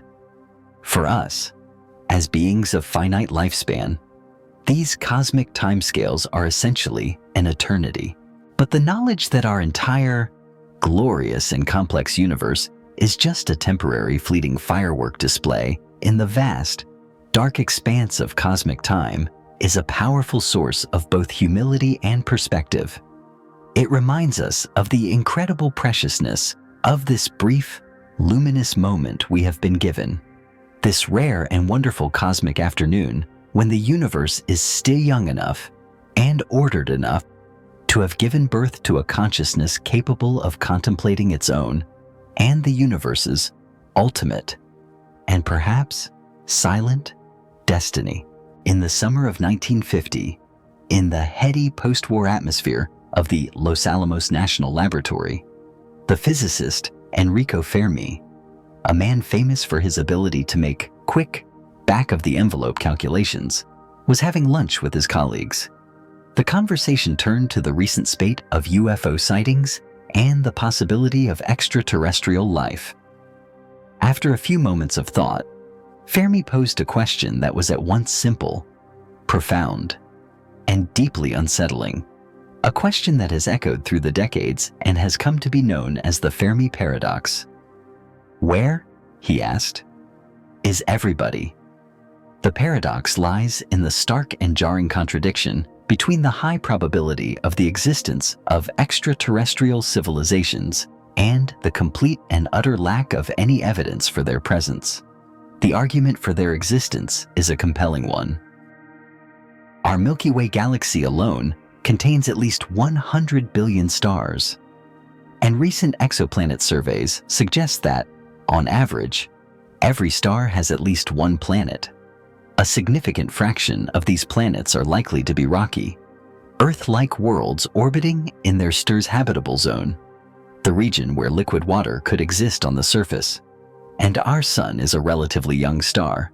The galaxy has been around for over 10 billion years, giving life plenty of time to arise and evolve on countless other worlds that are billions of years older than our own. If even a tiny fraction of these worlds gave rise to intelligent life and technological civilizations, the galaxy should be teeming with them. An advanced civilization, even one with technology not much more advanced than our own, could, in principle, colonize the entire galaxy in a relatively short amount of cosmic time, using self-replicating probes traveling at a fraction of the speed of light. A civilization could spread across the galaxy in 10 to 100 million years, a mere blink of an eye on the cosmic timescale. They should be here. Their signals should be in our radio telescopes. Their probes should be in our solar system. Their megastructures, like Dyson spheres built to capture the entire energy output of a star, should be visible in our astronomical surveys. And yet, we see nothing. We hear nothing. The universe, as far as we can tell, is silent and empty. This is the great silence, the profound and unnerving mystery at the heart of the Fermi paradox. Why? There have been countless proposed solutions to this paradox, some hopeful, some mundane, and some truly terrifying. Perhaps life itself is incredibly rare. Perhaps the leap from simple prokaryotic life to complex, eukaryotic life is an almost impossibly difficult one. Perhaps the emergence of intelligence is a fluke, a one-off evolutionary accident, or perhaps advanced civilizations are out there, but they are hiding from us, observing us from a distance, following a kind of cosmic prime directive of non-interference. Perhaps they communicate in ways we cannot yet detect, using neutrinos or gravitational waves. Perhaps they have no interest in physical expansion, having uploaded their consciousnesses into vast, virtual realities. These are the more optimistic solutions. But there is a darker and perhaps more plausible, Class of explanations. A class that falls under the umbrella of the Great Filter. The Great Filter hypothesis, first proposed by the economist Robin Hanson, suggests that there is some evolutionary or technological step on the path from simple life to a galaxy-colonizing super-civilization that is so incredibly difficult to overcome that almost no civilization ever makes it through. The terrifying question is, where is this filter in relation to us? Is it behind us, or is it in our future? If the filter is behind us, then we are the lucky ones. We have already passed the great, improbable hurdle. Perhaps the origin of life itself, or the leap to multicellularity, or the emergence of human-level intelligence was the great filter. This would make us one of the first, and perhaps one of the only intelligent species in our galaxy. It would be a lonely but also a hopeful conclusion, one that would place an immense responsibility on our shoulders as the sole custodians of consciousness in our corner of the cosmos. But if the great filter is still ahead of us, then the great silence is a far more ominous sign.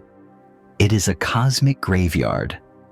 It would mean that countless civilizations have arisen before us, have reached our level of technological development, and have then, inevitably, been destroyed by some predictable and unavoidable catastrophe. What could this future filter be? The possibilities are depressingly numerous. A global nuclear war, a runaway climate catastrophe, the development of a superintelligent but hostile artificial intelligence, the accidental creation of a self-replicating, world-destroying nanotechnology, the misuse of advanced genetic engineering. The list goes on. In this scenario, the silence of the galaxy is a chilling warning. It is the sound of other, older, and perhaps wiser civilizations failing to pass the test of their own technological adolescence. The Fermi paradox is not just an astronomical puzzle. It is a mirror. It forces us to look at ourselves, at our own civilization, at our own future. It asks us to confront the possibility that the greatest threat to our long-term survival is not some external cosmic danger, but our own unmanaged technological power. The silence of the stars is a blank canvas upon which we can project our greatest hopes and our deepest fears for the future of humanity. And the answer to Fermi's simple, haunting question may, in the end, be an answer that we ourselves will have to write. Of all the strange and unsettling ideas to emerge from the intersection of modern physics, computer science, and philosophy, perhaps none is more mind-altering than the simulation hypothesis. This is the radical and deeply counterintuitive idea that our entire perceived reality, from the smallest quantum fluctuation to the largest galaxy cluster, is not a base-level physical reality, but is, in fact, a highly sophisticated computer simulation created by a far more advanced post-human civilization. This idea, which was given its most rigorous modern formulation by the philosopher Nick Bostrom, is not just a piece of science fiction. It is a serious, logical argument that has captured the attention of many scientists and thinkers. The argument, in its essence, is a probabilistic one. It starts with a simple assumption that it is possible for a sufficiently advanced civilization to create a computer simulation that is so detailed and so powerful that it can contain conscious, self-aware beings who do not know that they are living in a simulation. Given this assumption, Bostrom argues that one of the following three propositions must be true. 1. The fraction of human-level civilizations that survive to reach a post-human stage of technological maturity is very close to zero. This is the great filter argument we have already discussed. Civilizations inevitably destroy themselves before they can create such simulations. 2. The fraction of post-human civilizations that are interested in running ancestor simulations of their own evolutionary history is very close to zero. Perhaps they have ethical prohibitions against it, or perhaps they simply find it boring. Or 3. The fraction of all people with our kind of experiences that are living in a simulation is very close to 1.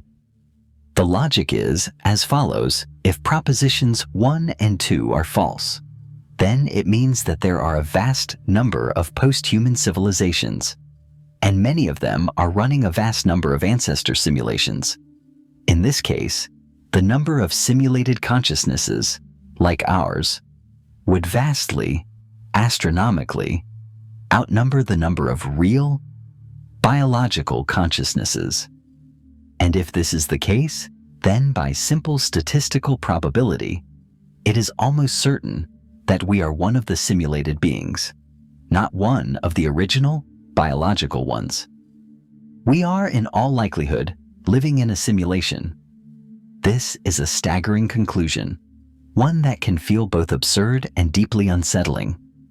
But are there any clues in our own perceived reality that might lend it some credence? Some have pointed to the strange, pixelated, and probabilistic nature of the quantum world as a potential hint. The fact that a particle's properties are not definite until they are observed is strangely reminiscent of the way a computer game might render its graphics, only calculating the details of a scene when the player is actually looking at it. The idea that there might be a fundamental, smallest possible unit of space and time, the Planck length and the Planck time, is analogous to the discrete pixels and clock speed of a computer simulation. Others have pointed to the remarkable and seemingly fine-tuned mathematical elegance of the laws of physics, as if our universe was designed by a master programmer, its rules written in a clean and efficient code. What would it mean for our lives if we were, in fact, living in a simulation? The philosophical implications are immense. Our entire conception of reality, of free will, of our own identity, would be thrown into question. Are our thoughts, our feelings, our deepest experiences of love and sorrow just the product of a complex algorithm? Is there a purpose to our simulated existence? Are we part of a scientific experiment, a historical reenactment, or perhaps just a form of entertainment for our creators? And most unsettlingly, could our creators intervene?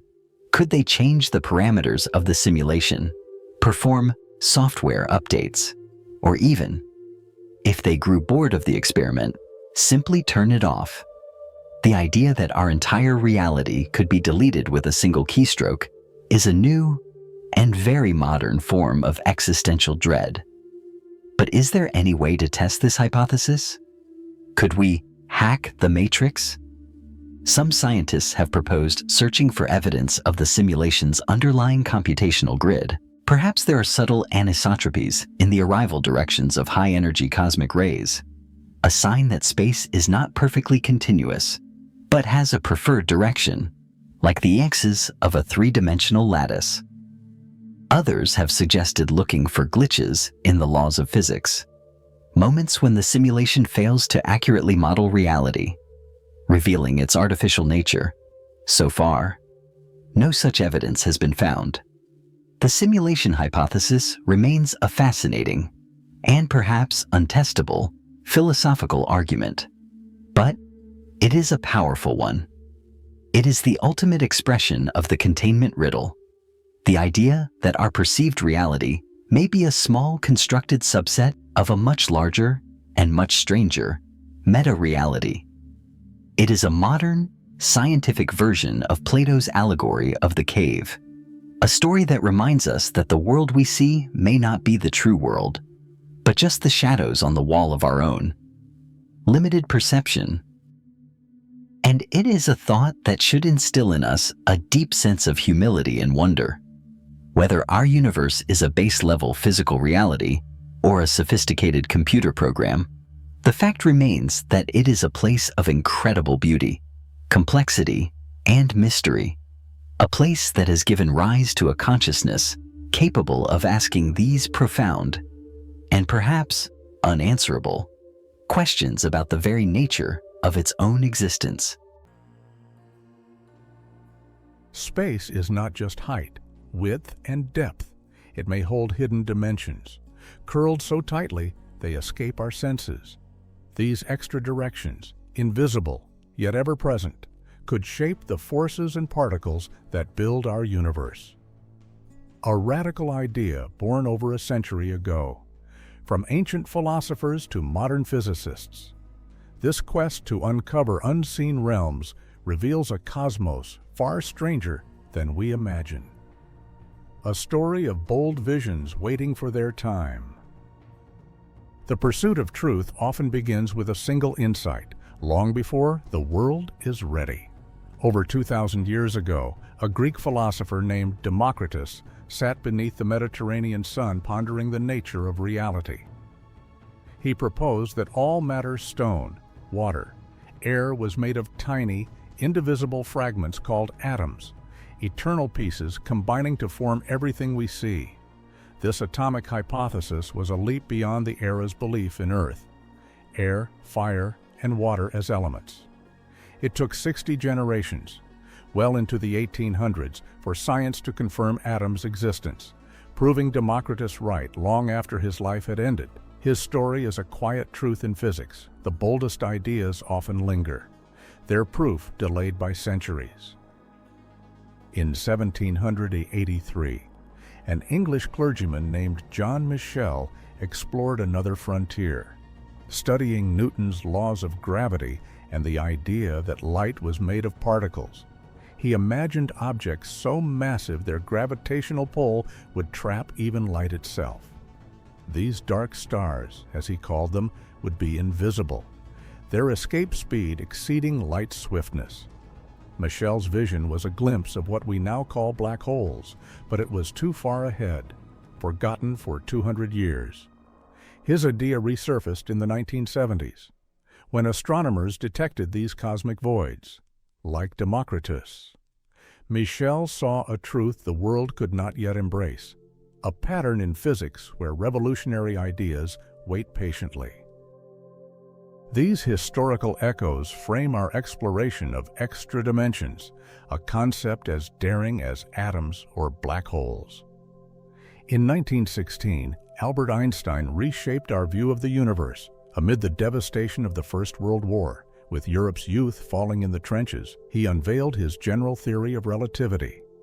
Building on his 1905 special theory, which links space and time, Einstein showed that gravity is not a force but a curve in four-dimensional space-time, 3 spatial directions and 1 of time.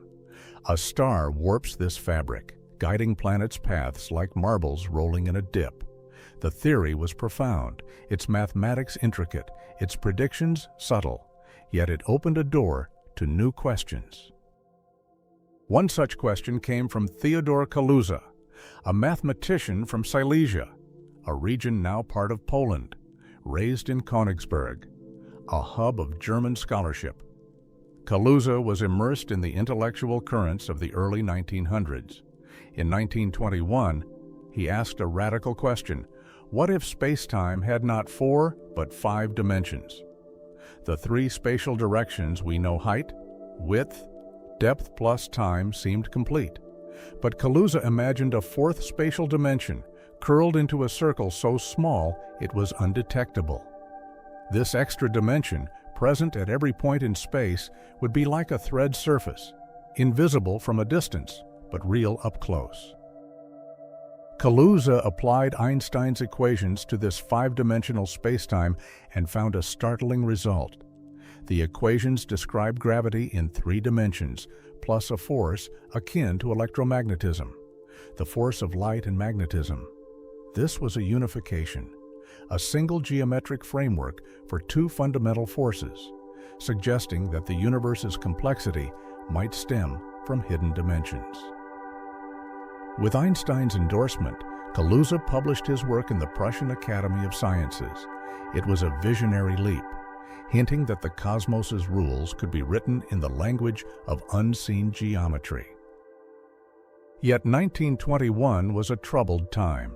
Europe's scientific community, once vibrant, faced growing shadows as divisive ideologies took root.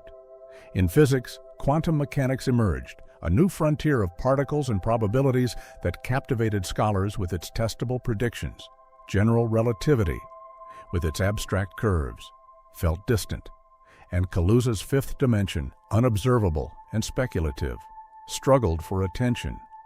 The idea of extra dimensions, though profound, slipped into obscurity, a seed buried in the margins of science, awaiting a moment to grow. That moment began in 1968, a year of global upheaval.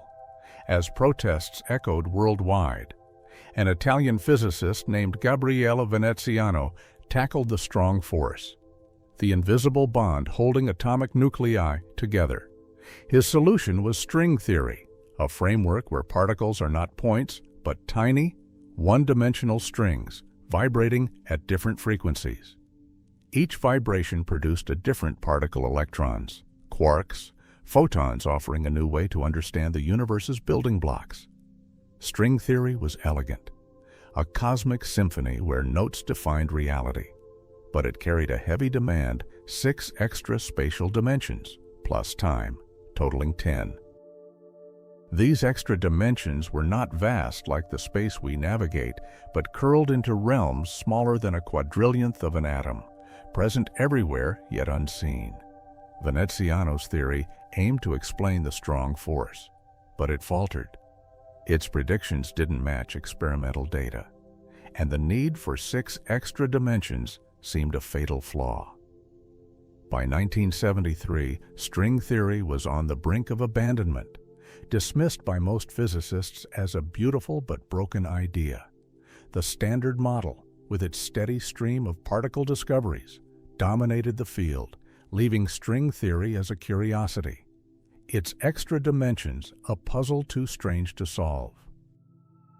Despite this, a few saw potential in string theory's mathematics. Michael Green and John Schwartz, working through the 1970s, noticed patterns in the equations, cancellations too precise to be mere chance. They began to suspect that string theory's true purpose was not the strong force, but something grander, a quantum theory of gravity. This was a bold vision, seeking to unite Einstein's relativity, which governs stars and galaxies, with quantum mechanics, the realm of atoms and particles. Such a theory of everything had eluded physicists, a dream that seemed out of reach. In the 1970s, string theory was deeply unfashionable. The Standard Model's successes, new particles found nearly yearly, cast a long shadow, and the idea of extra dimensions felt like a relic of abstract mathematics, not physics. Green and Schwartz worked in near isolation, their belief in string theory a quiet defiance of the era's trends. They saw in its equations a possibility, a hint that the universe's deepest truths might lie in dimensions we cannot see, vibrating strings that weave the fabric of reality. Their persistence laid the groundwork for a turning point, a moment when string theory would rise from obscurity. The extra dimensions, once a barrier, would become a beacon, drawing physicists to a new frontier. Kaluza's vision, buried for decades, and Veneziano's strings, nearly forgotten, were seeds waiting to bloom. The universe, with its hidden geometry, holds its secrets close, but the human drive to seek them through equations, experiments, and imagination keeps the story alive, a narrative of truths that endure beyond their time. This journey through extra dimensions is just beginning. The cosmos, from its smallest fragments to its grandest scales, invites us to look closer, to chase the unseen. The ideas of Democritus, Michel, Kaluza, and Veneziano are not just history, but a call, urging us to seek the dimensions that may define our reality, a search that carries us from the past to the edge of tomorrow. String theory, with its 6 extra dimensions curled into realms smaller than atoms, offers a vision of a universe where tiny vibrating strings weave the forces and particles of reality. In the 1980s, this once-forgotten idea surged back to life, driven by a breakthrough that made it a beacon for physicists seeking a unified theory. The shapes of these hidden dimensions, intricate and unseen, hold the key to unlocking the cosmos's deepest secrets, a pursuit that blends mathematics with the human yearning to understand our place in the vast unknown. By 1973, string theory was a fading dream, its promise dimmed by mismatched predictions and the daunting requirement of 6 extra spatial dimensions beyond the 3 we know, plus time, totaling 10. Physicists had turned to the Standard Model, which reliably charted particles like quarks and electrons, leaving string theory's abstract dimensions in the shadows. Yet a few held fast, seeing in its equations a potential far grander than its initial aim. Among them were Michael Green and John Schwarz, who believed string theory could do more than explain the strong force binding atomic nuclei. It might unify gravity with the quantum world. Green and Schwarz, working through the 1970s, faced a field skeptical of extra dimensions. The Standard Model's steady discoveries dominated, and string theory's 10-dimensional framework seemed a mathematical curiosity, not a description of reality. Their work was a quiet rebellion, driven by the elegance of equations where unexpected symmetries hinted at deeper truths. They proposed that string theory strings, each a one-dimensional thread vibrating at cosmic frequencies, could describe not just nuclear forces, but gravity itself, quantized at scales smaller than atoms. This was a bold leap toward a theory of everything, a single framework for all forces and particles. The challenge was daunting. String theory's quantum calculations produced anomalies, errors where probabilities failed to align, rendering the theory inconsistent. These flaws were a barrier, a sign that the extra dimensions might be a mirage. Green and Schwarz, undeterred, labored in relative obscurity. Their belief in string theory's potential, a spark in a field dazzled by more immediate successes. Their persistence was a human story, one of dedication to an idea that seemed destined to fade, a reminder that physics often rewards those who wait for the right moment. That moment arrived in 1984, in Aspen, Colorado, a mountain town where physicists gathered to explore the frontiers of science. At a conference, Green and Schwarz presented a breakthrough that changed everything. They had found a correction, a term in the equations that erased the anomalies, making string theory consistent. This discovery, known as Green-Schwarz anomaly cancellation, was a turning point, a moment when the theory's 6 extra dimensions transformed from a liability into a promise. The physics community, once dismissive, turned its gaze to string theory, seeing in it a path to unify gravity with the quantum realm. The Green-Schwarz breakthrough was more than a mathematical fix. It was a revival. String theory suggested that the universe's particles, electrons, photons, quarks are vibrations of strings in 10 dimensions, their frequencies set by the geometry of 6 curled spatial dimensions. These extra dimensions, smaller than a quadrillionth of an atom, are present at every point in our 3-dimensional space, invisible yet shaping reality.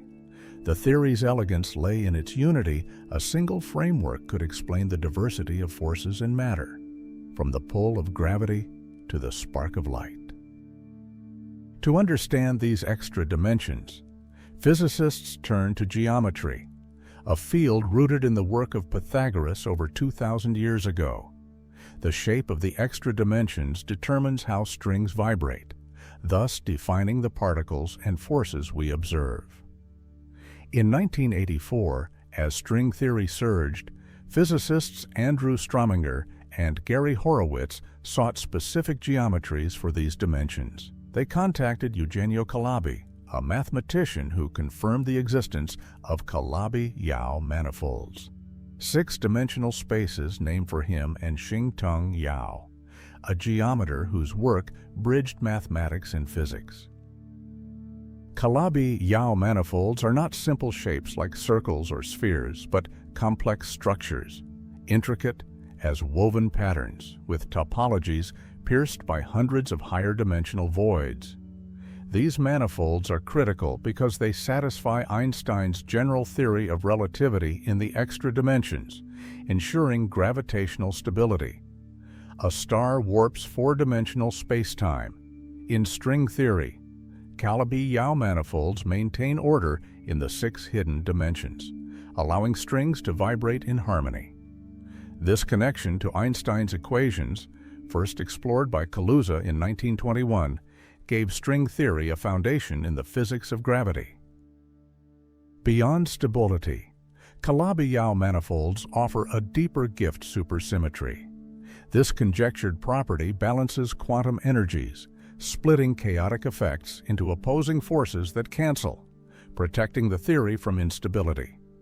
Supersymmetry is a shield, ensuring that string theory's quantum calculations remain consistent, a necessity in a world where quantum mechanics governs the smallest scales, though unproven. Supersymmetry's elegance captivated physicists, suggesting a universe where order emerges from complexity, a balance reflected in the manifold's intricate forms. In the 1980s, physicists dreamed that a single Calabi-Yau manifold would mirror the Standard Model, predicting the particles and forces we know.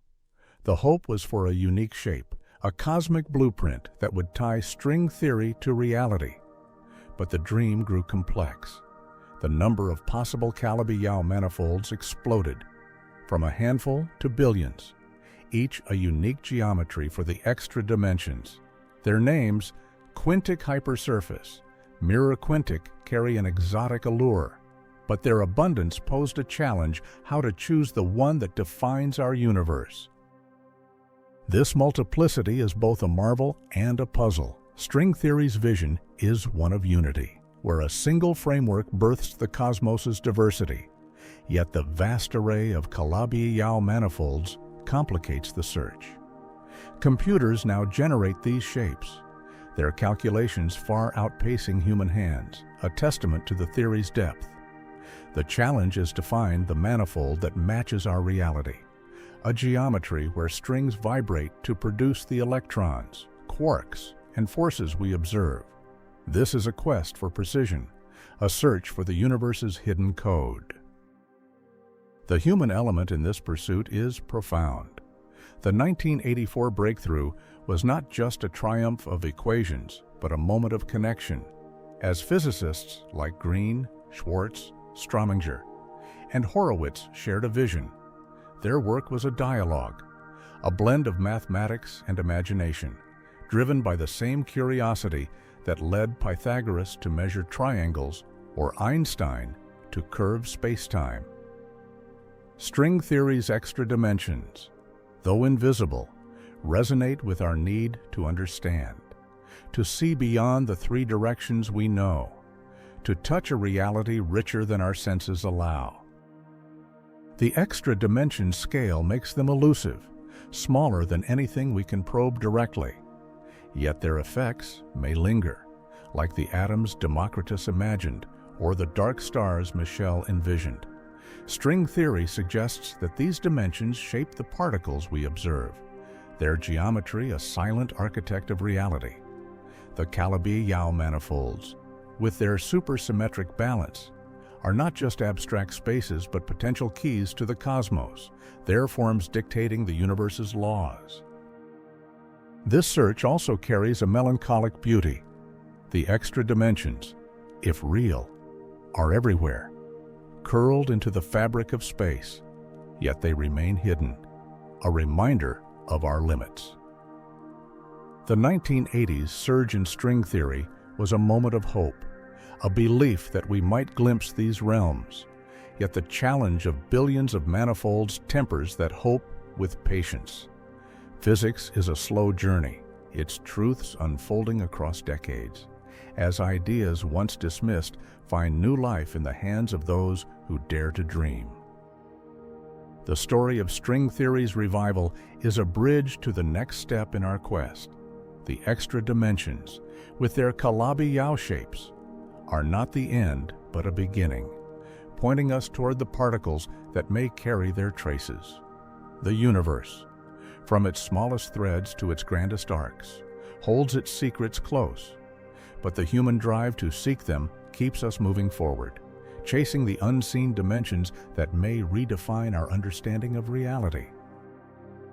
The extra dimensions of string theory, curled into intricate geometries, may leave their mark in particles that linger from the universe's birth, moduli. Elusive remnants of these hidden realms could hold the key to proving their existence, their faint presence a whisper from the cosmos's first moments. This search, blending the smallest scales with the vastness of creation, draws us deeper into a reality where the unseen shapes the world we know. String theory's 6 extra dimensions, smaller than a quadrillionth of an atom, are not just abstract spaces but active architects of reality. Their geometry, captured in Calabi-Yau manifolds, dictates how strings vibrate, producing the particles and forces we observe. These manifolds, with their complex topologies, ensure stability and balance through supersymmetry, a property that tames quantum chaos. Yet the challenge lies in finding evidence, a trace of these dimensions in the universe we can measure. The answer may lie in particles born of their geometry, particles that carry the signature of a 10-dimensional cosmos. Moduli are among these particles, unique in their role and nature. In string theory, they describe the size and shape of the extra dimensions, acting as markers of the Calabi-Yau manifold's configuration. Unlike electrons or photons, which spark and dance in our world, moduli are tied to gravity, the weakest of the universe's forces. This connection makes them both elusive and enduring. Their faint interactions a challenge to detect, but a clue to their persistence. Moduli are the ghosts of extra dimensions, their presence a potential bridge between the theoretical and the tangible. Gravity's weakness is a defining trait. Consider lifting a key ring with your finger, a simple act that overcomes the gravitational pull of the entire Earth, a force dwarfed by the electromagnetic interactions of your muscles. Moduli, behaving like gravity, are nearly invisible to our tools. Colliders like CERN's Large Hadron Collider, which smash particles to reveal new physics, cannot produce moduli. Their signals lost in the noise of stronger forces. Even neutrinos, which glide through Earth with ease, interact more readily than moduli, whose gravitational ties render them ghostly, fleeting, and faint. This faintness, however, is moduli's strength. Particles governed by stronger forces, like the strong nuclear force, decay in a yoctosecond, a billionth of a second, their energy fading into light and heat. Moduli, with their weak interactions, endure far longer, potentially for a microsecond, a brief but significant span in the early universe. This longevity makes them candidates to carry the imprint of extra dimensions, a signal from a time when the cosmos was young and its geometry was forged. To find moduli, we must journey to the universe's dawn, a moment of unimaginable energy. In its first instant, the cosmos underwent inflation, a rapid expansion that doubled its size 80 times in less time than light takes to cross an atom's nucleus. This explosive growth, transforming a speck into a vast expanse, ended with a surge of energy into particles. Inflation's energy, tied to the fabric of space itself, could have birthed moduli, particles linked to the geometry of the extra dimensions. In this primordial chaos, moduli joined quarks, photons, and other particles, a cosmic soup of creation. The early universe was a crucible, its particles a fleeting symphony. Most, driven by strong or electromagnetic forces, decayed almost instantly, their energy scattering into the growing cosmos. Moduli, however, lingered, their gravitational ties slowing their decay. As the universe expanded, relativistic particles like photons lost energy to the Doppler effect, their wavelength stretching like a siren's pitch, fading as it moves away. Moduli, heavy and slow, held their mass energy, resisting the expansion's pull. For a microsecond, they could have dominated, their presence a silent testament to the extra dimension's geometry. This epoch, though brief, is a window into the unseen. Moduli's dominance, if real, would have shaped the young universe's evolution, their mass energy influencing its growth before they decayed. This moment, lost to time, may leave traces in the particles they became, a legacy of the extra dimension's role in the cosmos's birth. The challenge is to find these traces, to detect particles so faint they seem to belong to a shadow realm, yet carry the weight of a 10-dimensional truth. The search for moduli is a human endeavor, rooted in the same curiosity that drove earlier physicists to explore atoms and gravity. The idea of extra dimensions, once a mathematical curiosity, now inspires experiments that push the limits of our technology. Moduli's gravitational nature makes them elusive, but their longevity offers hope. Unlike particles that vanish in an instant, Moduli's microsecond lifespan suggests they could have left a mark, a signal preserved in the universe's vast archive, waiting for us to uncover. This quest also touches on the human experience of seeking the unknown. The extra dimensions, curled into every point of space, are a reminder of our place in a cosmos far larger than our senses can grasp. They challenge us to imagine a reality where the smallest scales hold the grandest truths, where particles like moduli connect the universe's birth to the world we see today. The pursuit of these particles is not just scientific, but deeply personal, a reflection of our drive to understand, to find meaning in the unseen. The melancholic beauty of this search lies in its scale. The universe's first microsecond, when moduli may have reigned, is a fleeting moment, yet its echoes could reach us across billions of years. This is a story of endings and beginnings, of particles that fade yet leave traces that endure.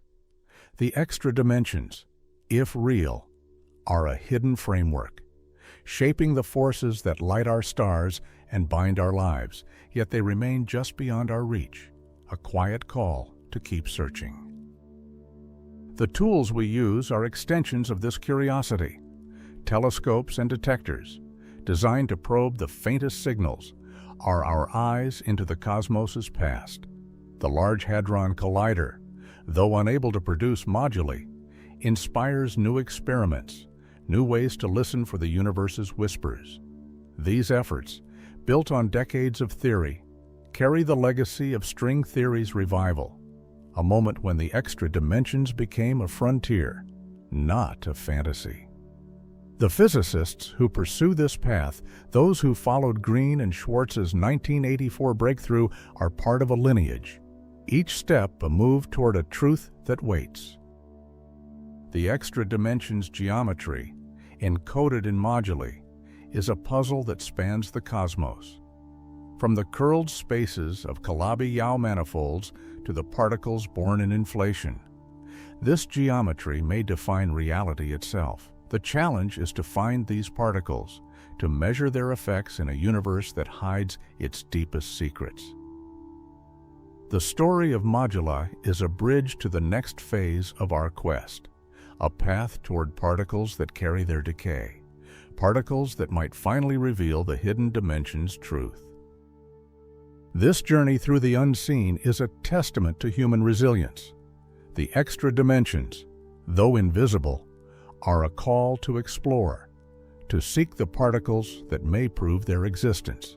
The universe, from its fiery birth to its silent expanse, holds these truths close, But the human spirit, curious, persistent, unafraid of the unknown, keeps us moving forward, ready to uncover the next layer of a reality that may be stranger and more beautiful than we ever imagined. Axions, faint particles born from the decay of moduli, may carry the echo of extra dimensions, a signal from the universe's first microsecond. These elusive remnants, streaming through the cosmos, offer a path to detect the hidden geometry of string theory's 10-dimensional reality.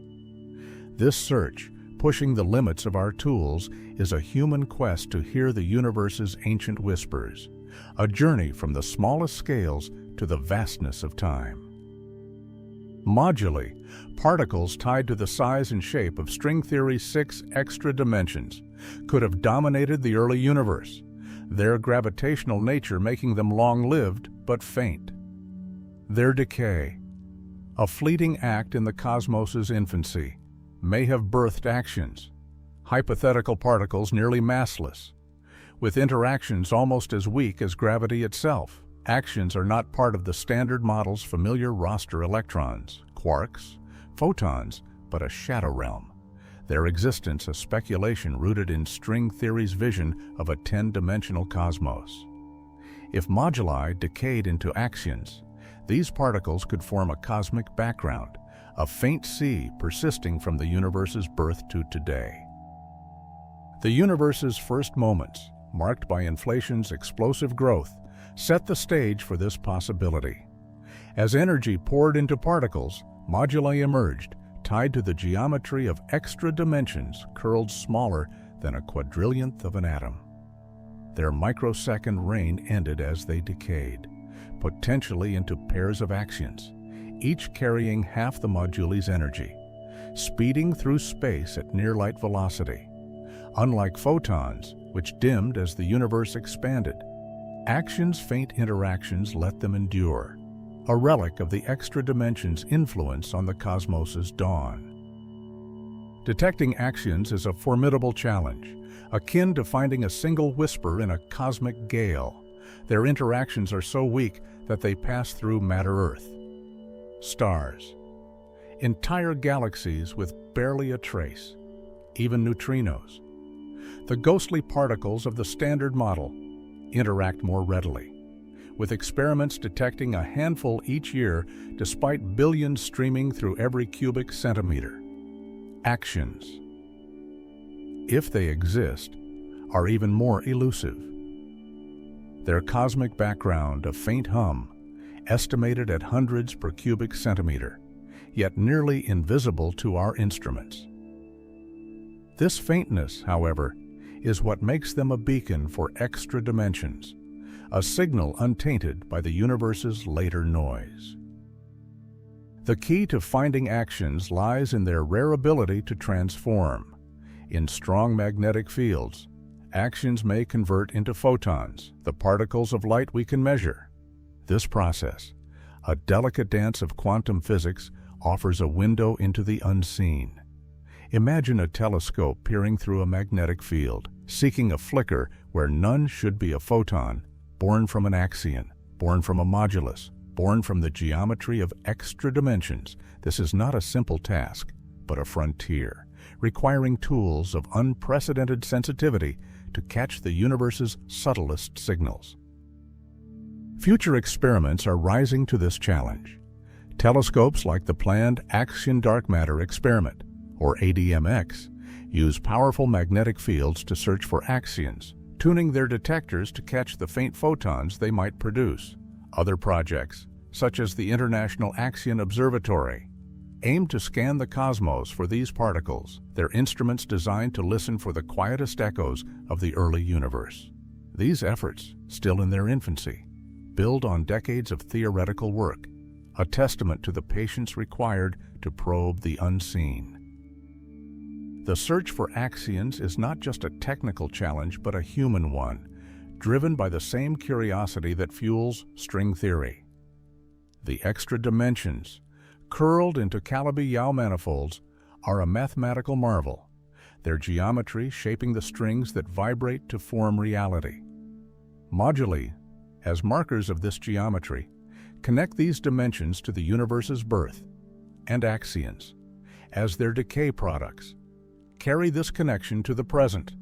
The chain from dimensions to moduli to actions to photons is a thread through time, linking the cosmos's first microsecond to the tools we build today. This quest spans scales, from the microscopic curls of extra dimensions to the vast expanse of the universe.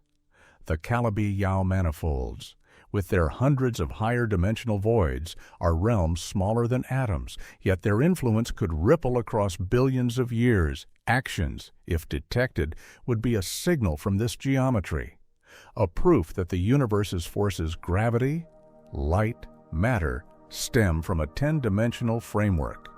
This is a vision of unity, where the smallest scales hold the key to the cosmos's grandest truths. The human connection to this search is profound. We are beings of 3 dimensions, our senses bound to height, width, and depth. Yet we imagine more, driven by a need to understand our place in the universe. The extra dimensions, though invisible, resonate with this longing, challenging us to see beyond what we know.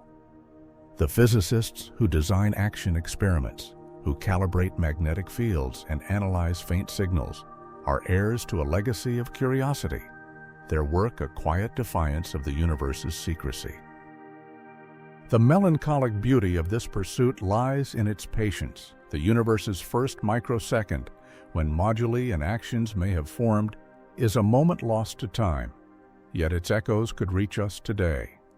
This is a story of endings and beginnings, of particles that fade yet leave traces that endure.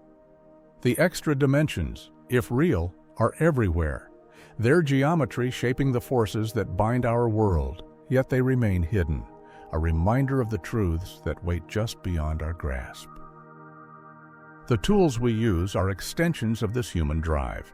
Telescopes and detectors, with their intricate designs, are our eyes into the cosmos's past, seeking signals that have traveled since the universe's birth. The Large Hadron Collider, though unable to produce moduli, inspires these experiments, pushing the boundaries of what we believe possible. Each flicker of light, each photon detected, is a step toward a reality where the unseen becomes seen, where the extra dimensions reveal their role in the cosmos's story. The search for actions also reflects on the nature of discovery. Physics is a slow journey, its truths unfolding across generations. The idea of extra dimensions, sparked over a century ago, has grown from a mathematical curiosity to a frontier, driven by breakthroughs like string theory's revival in 1984. The physicists who pursue axions build on this legacy. Their experiments, a dialogue with the past, a conversation that spans decades and continents. This is a human story, one of resilience and hope, of seeking answers in the face of the unknown. The quest for extra dimensions, a century-long journey through hidden realms, reveals a universe woven from unseen geometries, from early visions to modern experiments. This search for a 10-dimensional reality reflects humanity's drive to uncover cosmic truths, a story of persistence and wonder. As we stand at this crossroads, we reflect on a narrative that spans the cosmos's birth to the tools we build, envisioning a future where the invisible becomes seen, where the universe's silent folds speak. This journey began with a question: what if space holds more than the 3 dimensions we perceive? Over a century ago, a scholar imagined a 5th dimension, curled so tightly it escaped notice, sparking a vision where geometry births the universe's forces. That idea, though buried for decades, found new life in string theory, a framework where tiny vibrating strings in 10 dimensions, 6 extra, hidden realms shape the particles and forces we know. The revival of this theory in the 1980s, driven by a breakthrough that tamed its quantum flaws, turned extra dimensions into a frontier, a promise of unity in a cosmos of endless forms. The extra dimensions, smaller than a quadrillionth of an atom, are not mere abstractions, but architects of reality, their shapes dictating how strings vibrate. These shapes, intricate spaces with complex topologies, ensure stability and balance, offering a glimpse of a universe where gravity and light stem from a single source. Particles called moduli, tied to the size and shape of these dimensions, emerged in the universe's first microsecond, their faint presence a potential clue to this hidden geometry. Actions, born from moduli's decay, may carry this clue forward, streaming through the cosmos as a faint background, a whisper from the dawn of time. The search for actions, using telescopes and magnetic fields to catch their fleeting transformation into light, is our latest step, a challenge that pushes the boundaries of what we believe possible. These experiments, seeking a flicker where none should be, are not just science, but a human endeavor, a testament to our need to know. The extra dimensions, if real, are everywhere, curled into every point of space, shaping the forces that bind our world. Yet they remain unseen, a puzzle that has driven physicists for generations. Reflecting on this narrative, we see a story of endings and beginnings. The universe's first instant, when inflation expanded it 80-fold, was a moment of creation, its energy birthing particles that may hold the key to extra dimensions. That moment, though gone, lives in the particles that endure, in the actions that might light our detectors.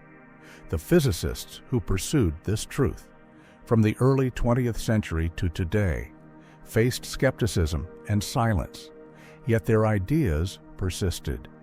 Each a seed that bloomed in time, their work is a slow dance, a patient unfolding of truths that wait for the right tools, the right minds, to reveal them. The human connection to this quest is profound. We are creatures of three dimensions, our lives bound to up, down, left, and right. Yet we dream of more. The extra dimensions challenge us to imagine a reality beyond our senses, to see the universe not as it appears, but as it might be. This is a deeply personal pursuit, one that resonates with our longing for meaning, for a place in a cosmos vast and strange. The scientists who build experiments, who sift through data for signs of actions, are driven by this longing, their work a bridge between the human and the cosmic. The melancholic beauty of this search lies in its scale.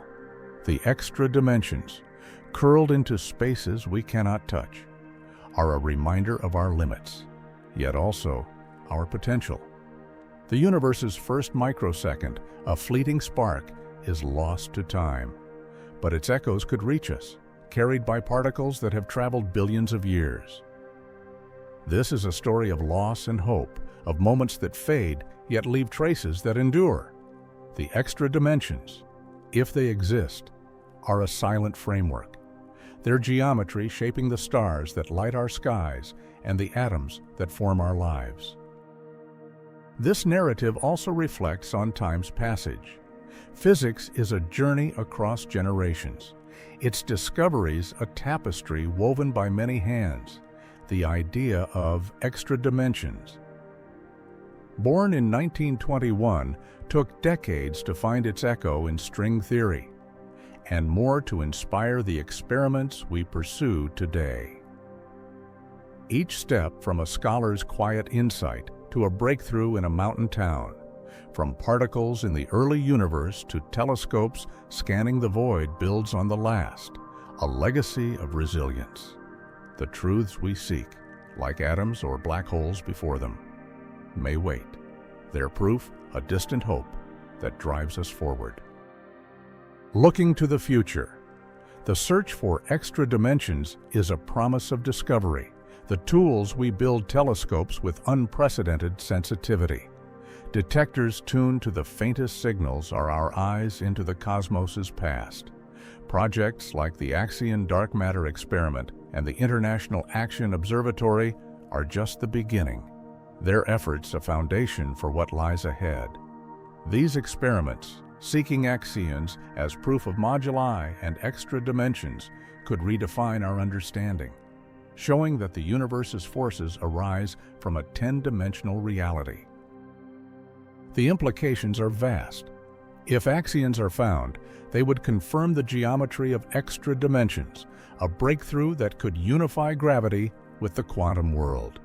This would not just be a scientific triumph, but a cultural one, a moment when humanity glimpses a deeper truth about existence. The extra dimensions, with their intricate shapes, would become more than theory, a reality that reshapes how we see the cosmos, from the smallest particles to the farthest stars. Yet the future is uncertain. The search for axions is a gamble, a hope that the universe's secrets will yield to our tools. The extra dimensions may remain hidden, their proof eluding us for decades more. This uncertainty is part of the journey, a reminder that physics is not just about answers, but questions, about the courage to seek what lies beyond. The universe is patient, its truths curled into spaces we cannot yet touch, but the human spirit curious, persistent, unafraid keeps us searching. This quest is a mirror to our own existence. We live in a universe of 3 dimensions, yet we imagine more. Our minds reaching for realms we cannot see. The extra dimensions, if real, are a testament to this imagination, a sign that the cosmos is richer than we know. They connect us to the universe's birth, to the particles that formed in its first moments, to the forces that shape our world. This connection, from the micro to the macro, from the past to the future, is a story of unity, a reminder that we are part of the cosmos's endless arc. As we conclude, we carry this wonder forward. The journey through extra dimensions, from a century-old question to the telescopes we build, is a human story, one of resilience and hope. It began with a vision of hidden realms, grew through the revival of a bold theory, and led to particles that may prove a 10-dimensional truth. The extra dimensions, though unseen, are a call to keep seeking, to listen for the universe's whispers, to dream of a reality where the invisible shines. The cosmos is vast, its secrets hidden in the folds of space, yet they beckon us, a promise that our questions matter. We are part of this narrative, our lives shaped by the same forces that vibrate in the strings of the universe. As we look to the stars, we see not just light, but possibility, a chance to uncover the truths that wait in the silent geometries of the cosmos. The search for extra dimensions is our story, a quiet vow to keep chasing the wonder that lies just beyond the edge of the known.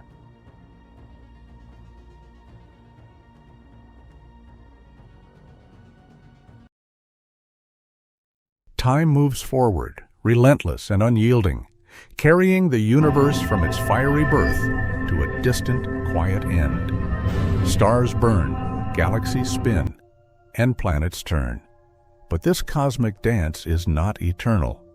Everything decays, from the smallest atom to the grandest galaxy, far beyond our lifetimes. In a future spanning trillions of years, the universe will transform, its familiar rhythms fading into a cold, silent stillness, a reality where the laws of physics play out to their strangest conclusions. The universe we know is alive with light. At night, the sky glimmers with stars, each a furnace fusing hydrogen into helium, casting warmth across vast distances. These stars, scattered through billions of galaxies, are the heartbeat of the cosmos, their glow a blend of a universe in its prime. But this brilliance is temporary, a fleeting moment in a story that stretches far beyond human comprehension. Stars are not eternal. They are engines with finite fuel, destined to burn out, leaving behind a darker, quieter universe. Stars are born in clouds of gas, collapsing under gravity to ignite in nuclear fusion. A star like our Sun burns steadily for billions of years, its core a cauldron where hydrogen fuses into helium, releasing energy that lights the heavens. But fuel runs low. When hydrogen dwindles, the core contracts, heating to fuse helium into carbon and oxygen. The star swells into a red giant, its outer layers glowing crimson, before shedding them to form a planetary nebula, leaving a white dwarf, a dense, cooling core no larger than Earth. This fate, mapped in the 1930s by Subrahmanyan Chandrasekhar, applies to stars below a critical mass, now called the Chandrasekhar limit. Heavier stars meet a more dramatic end. When their cores exhaust fuel, they collapse under gravity, triggering a supernova explosion that outshines entire galaxies. The core may become a neutron star, a city-sized sphere of unimaginable density, or a black hole, a void where gravity traps even light. Chandrasekhar's calculations showed that stars above the limit follow this path, their remnants enduring long after the explosion fades. These processes fusion, collapse. Explosion are the universe's machinery, but they rely on finite resources, and the cosmos is running out of raw materials. The universe was once a nursery of stars, with vast gas clouds birthing new suns in a frenzy of creation. But those clouds are depleting. Each star formed consumes gas, and supernovas scatter some into space, but much is locked away in white dwarfs, neutron stars, and black holes. Over billions of years, the star formation rate slows, a trend already observable today. In 10 trillion years, the galaxies will birth fewer stars, their fuel reserves nearly spent. By 100 trillion years, the process will nearly halt, leaving a universe where new light is a rarity. This decline is not sudden, but gradual, a fading glow across cosmic time. Stars like our Sun, with lifespans of 10 billion years, will be long gone. Even red dwarfs, the smallest and slowest burning stars, which can shine for trillions of years, will eventually exhaust their hydrogen, their fusion will falter, and they'll cool into white dwarfs, joining the silent remnants of their brighter kin. The last red dwarf, perhaps the final spark of warmth, will flicker out in a future so distant it defies imagination, marking the end of the stellar era. What remains is a universe of leftovers. White dwarfs, now cold and dark, drift through the void, their surfaces no longer glowing. Neutron stars, dense and silent, spin slowly, their magnetic fields faded. Black holes, the densest relics, lurk in the darkness, swallowing stray matter. Rogue planets, ejected from their systems, wander frozen, their surfaces locked in eternal ice. These objects, scattered across a universe stretched thin by expansion, are the cosmic fossils of a once vibrant epoch, a testament to the impermanence of light and heat.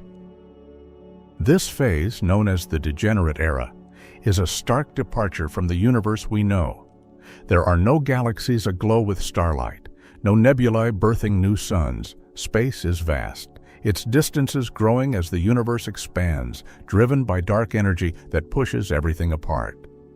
The galaxies, once tight spirals and clusters, have merged or drifted, their stars extinguished. What's left is a cold, quiet expanse, where objects are so far apart they rarely interact, a universe where motion slows and energy fades. The degenerate era underscores the universe's entropy, the tendency for order to dissolve into disorder. Stars once drove energy from hot cores to cooler surfaces, powering fusion and light.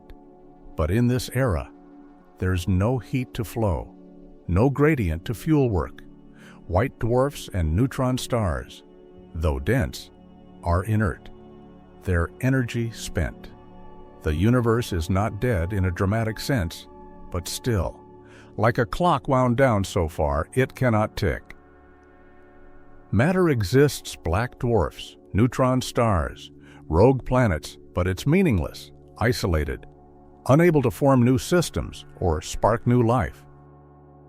This stillness is a natural outcome of physics, not a break from it. Thermodynamics dictates that energy disperses, that systems decay. The universe, following these rules, has run its course, its vibrant youth replaced by a quiet middle age. Yet this is not the end. The degenerate era, stretching across unimaginable timescales, is a prelude to stranger transformations. Black holes, the brilliant giants of this epoch, will play a role. Their slow decay a sign that even the densest objects are not eternal. The human perspective on this future is humbling. We live in a fleeting moment, a time when stars still shine, when galaxies still dance. Our lives, measured in decades, are a blink against the trillions of years that lie ahead.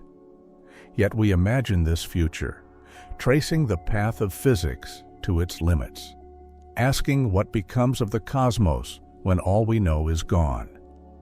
This is a deeply human act, a search for meaning in a universe that will outlast us, a reflection on our place in a story that began with light and will end in silence. The melancholic beauty of this narrative lies in its inevitability. The stars, so bright today, are destined to fade, their light a temporary gift. The galaxies, vast and swirling, will dissolve into the dark, their stories lost to time. Yet there is wonder in this decay, in the way the universe follows its laws with unwavering precision, transforming from a blaze of creation to a quiet drift of remnants. The degenerate era, with its cold relics, is a testament to this transformation, a stage where the cosmos rests before its next act. This journey through the universe's decline is a reminder of our fleeting existence. The stars that guide our nights, the galaxies that fill our telescopes, are part of a brief chapter, a moment when the universe is alive with possibility. As we look to the future, we see not just the end of light, but the persistence of physics, the rules that carry the cosmos forward even as it grows cold. The story of the universe's end is not yet complete. Its next phase waiting in the shadows, ready to unfold in ways that challenge our understanding of reality itself. The universe, once aglow with stars, has faded into a cold, dark expanse, its galaxies dimmed and its starlight extinguished. In this vast silence, black holes emerge as the silent rulers, their immense gravity shaping a cosmos stripped of warmth and motion. Over timescales stretching beyond imagination, these enigmatic relics decay through a subtle process, revealing a universe where even the mightiest structures surrender to the relentless march of time. The degenerate era, where white dwarfs and neutron stars drifted in isolation, has given way to a new chapter, the black hole era. Stars are gone, their fusion silenced, leaving behind a universe of remnants. Galaxies, once vibrant spirals, are now dark, their light lost to the cooling of red dwarfs and the collapse of massive suns. In this emptiness, black holes stand as the last bastions of structure, formed from the deaths of stars, galactic collisions, or the merging of smaller voids. They are not mere objects but gravitational giants, warping space-time so fiercely that nothing, not even light, can escape their grasp. Black holes are the universe's long-term survivors, enduring where stars and planets have faded. A stellar mass black hole, born from a supernova, may have the mass of 10 suns compressed into a point smaller than an atom. Supermassive black holes, lurking at galactic centers, hold the mass of billions of suns, their influence stretching across light years, In the black hole era, these objects dominate, scattered across a universe expanded so vastly by dark energy that galaxies are mere memories, their remnants spread too far to interact. Gravity drives this epoch's slow ballet. Black holes drift, their paths shaped by the faint pull of distant masses. Some collide, merging to form larger voids, their event horizons rippling as they coalesce. Others accrete stray matter rogue planets, cold dwarfs, or cosmic dust drawn too close by gravity's unyielding embrace. These interactions are rare, as space has stretched to isolate most objects, but when they occur, they are moments of cosmic drama, brief sparks in an otherwise silent void. Over trillions of years, even these collisions dwindle, leaving black holes as solitary sentinels in a universe grown impossibly vast. This era is not eternal, for black holes, despite their might, are not immune to decay. In the 1970s, Stephen Hawking revealed a startling truth. Black holes evaporate through a process now called Hawking radiation.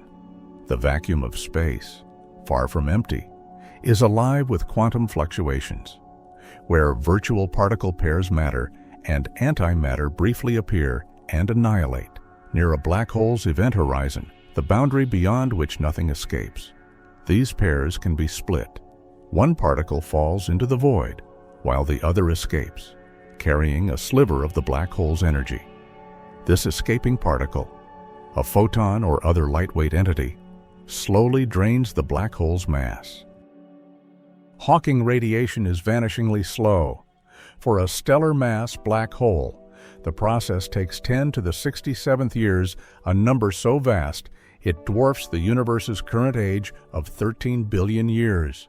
Supermassive black holes, with their greater mass, require even longer, up to 10 to the 100th years. A timescale that makes the degenerate era seem fleeting. Each radiated particle is a minuscule loss, but over these immense spans, the losses accumulate, shrinking the black hole until it vanishes in a final burst of radiation, a quiet puff rather than a cataclysmic explosion. This evaporation is a triumph of quantum mechanics, showing that even black holes, the universe's most unyielding structures, are subject to the laws of physics. The process is imperceptible on human timescales, but in the black hole era, time is no constraint. The universe, patient and indifferent, waits as black holes fade, their mass converted into a thin spread of photons and other particles.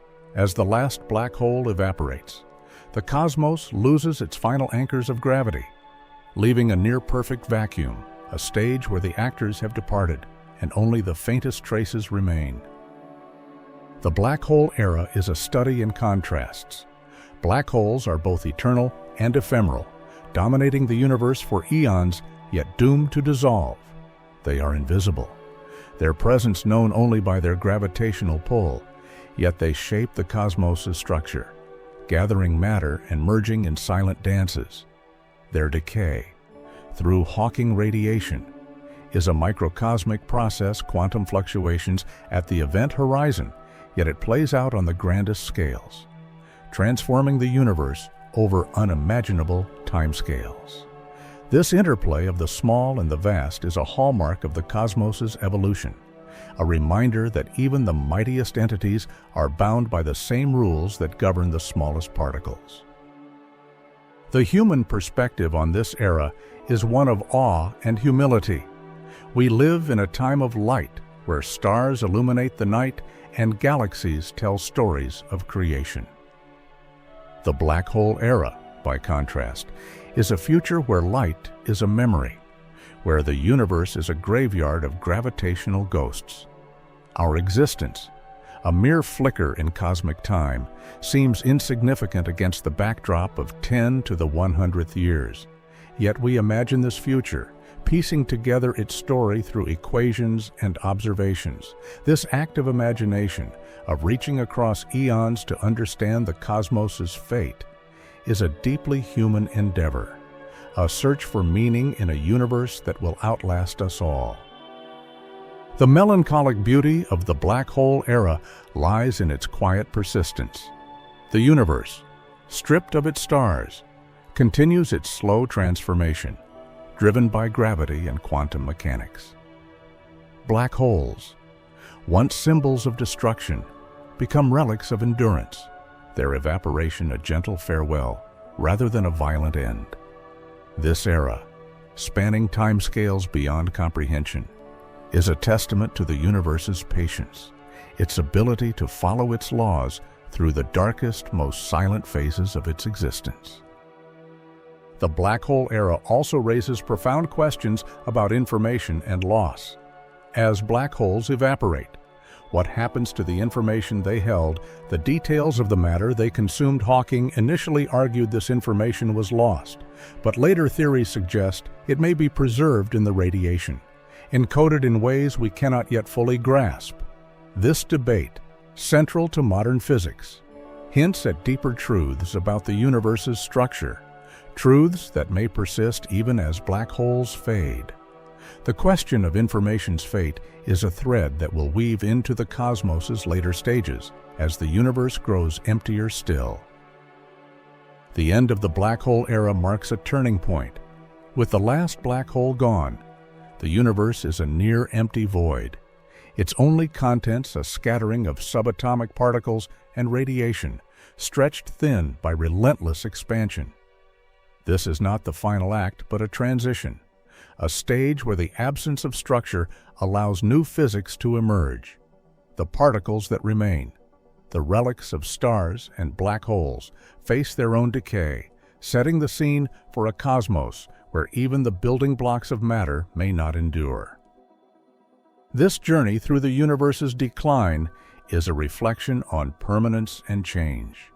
The black holes, so dominant in this era, are not eternal. Their decay, a reminder that nothing escapes the laws of physics.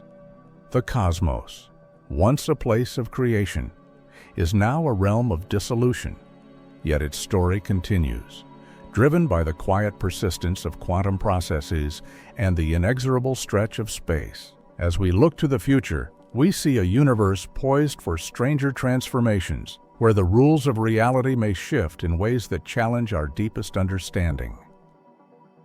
The universe, stripped of stars and black holes, lingers as a vast, cold void, its only remnants a scattering of particles adrift in endless space.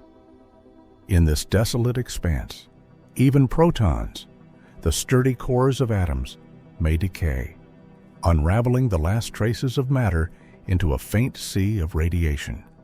This quiet dissolution, unfolding over unimaginable timescales, transforms the cosmos into a realm where solidity vanishes, leaving only whispers of what once was, a testament to the impermanence of all things.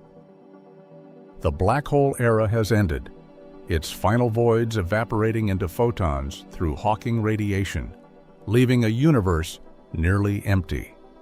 White dwarfs, neutron stars, and rogue planets persist, cold relics of a bygone age, but they are sparse, isolated by the relentless expansion driven by dark energy. These remnants, once part of vibrant galaxies, now drift in a cosmos stretched so thin that interactions are rare. The universe is a silent archive, its history etched in these frozen fossils, but even they are not eternal.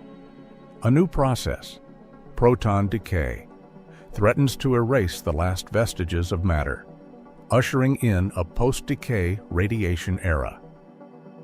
Protons are the backbone of atoms, residing in their nuclei alongside neutrons, surrounded by electrons.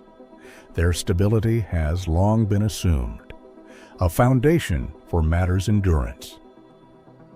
Every rock, every planet, every neutron star depends on protons' permanence. Yet grand unified theories, developed by physicists like Howard Georgi and Sheldon Glashow in the 20th century, suggest protons may not last forever.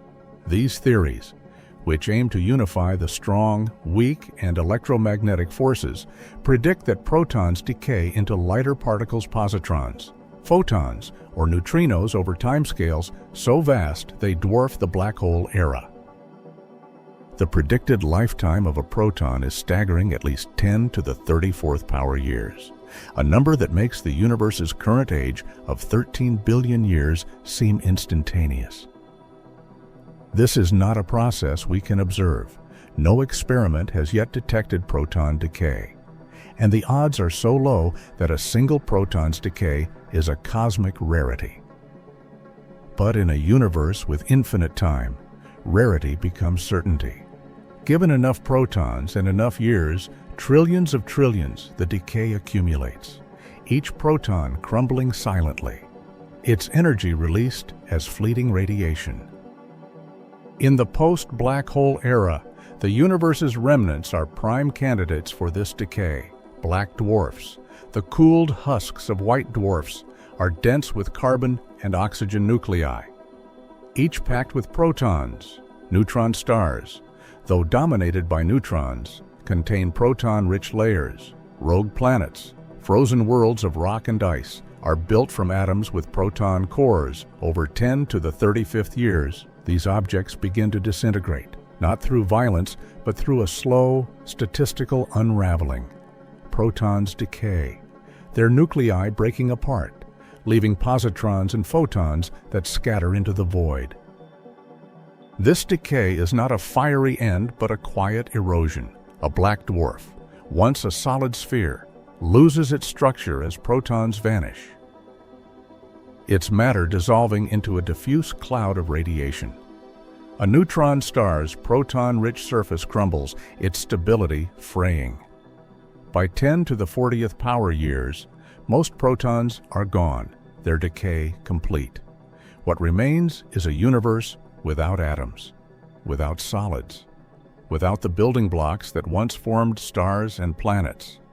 The cosmos is now a thin, ghostly expanse, filled with photons, neutrinos, and other lightweight particles, stretched ever thinner by expansion.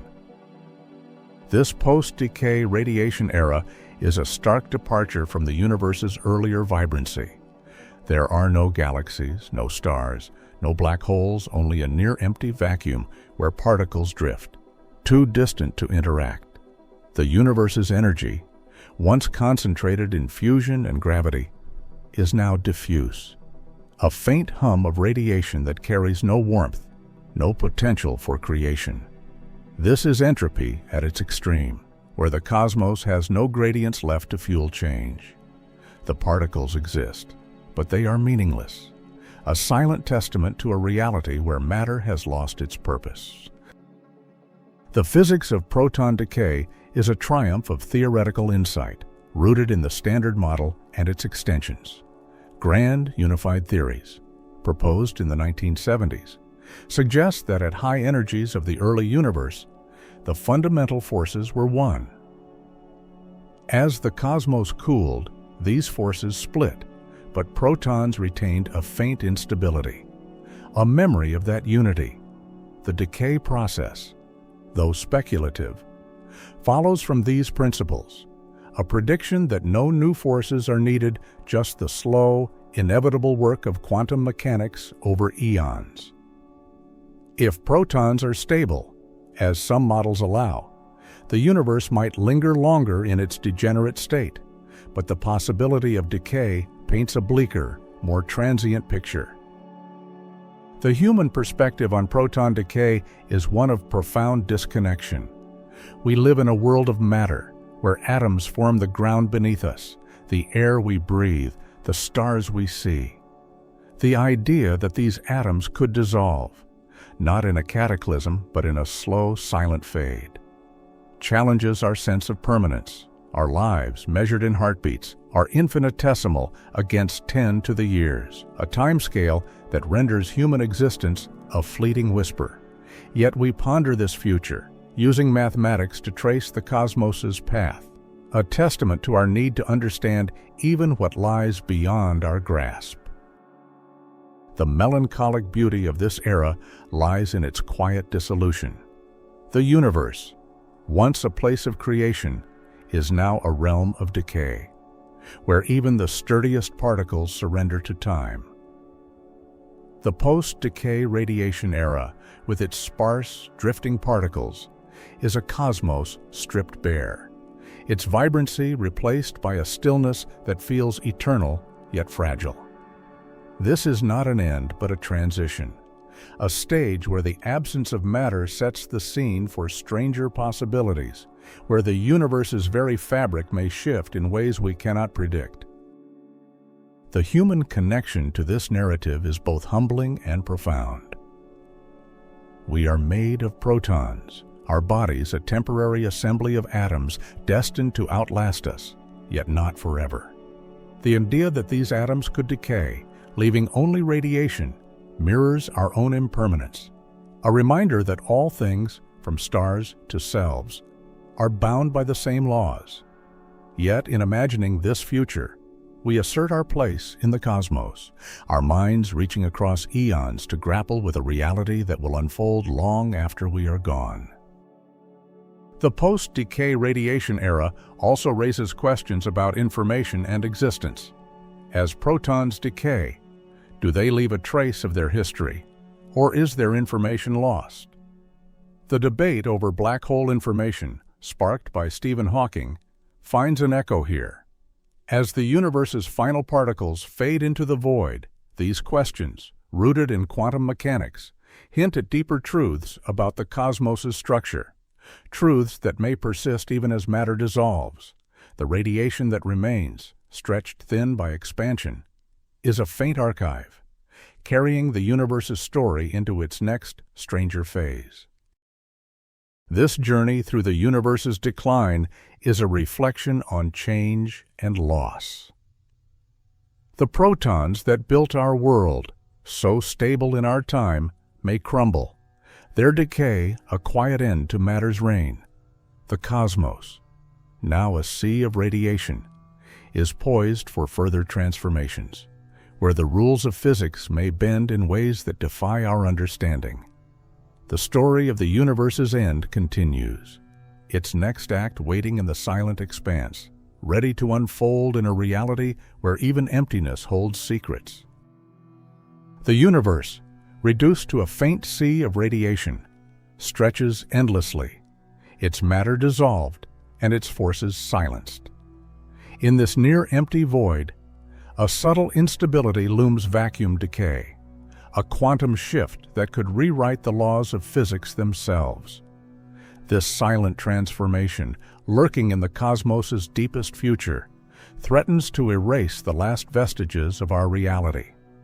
A final act where even the fabric of existence may unravel, leaving a universe unrecognizable.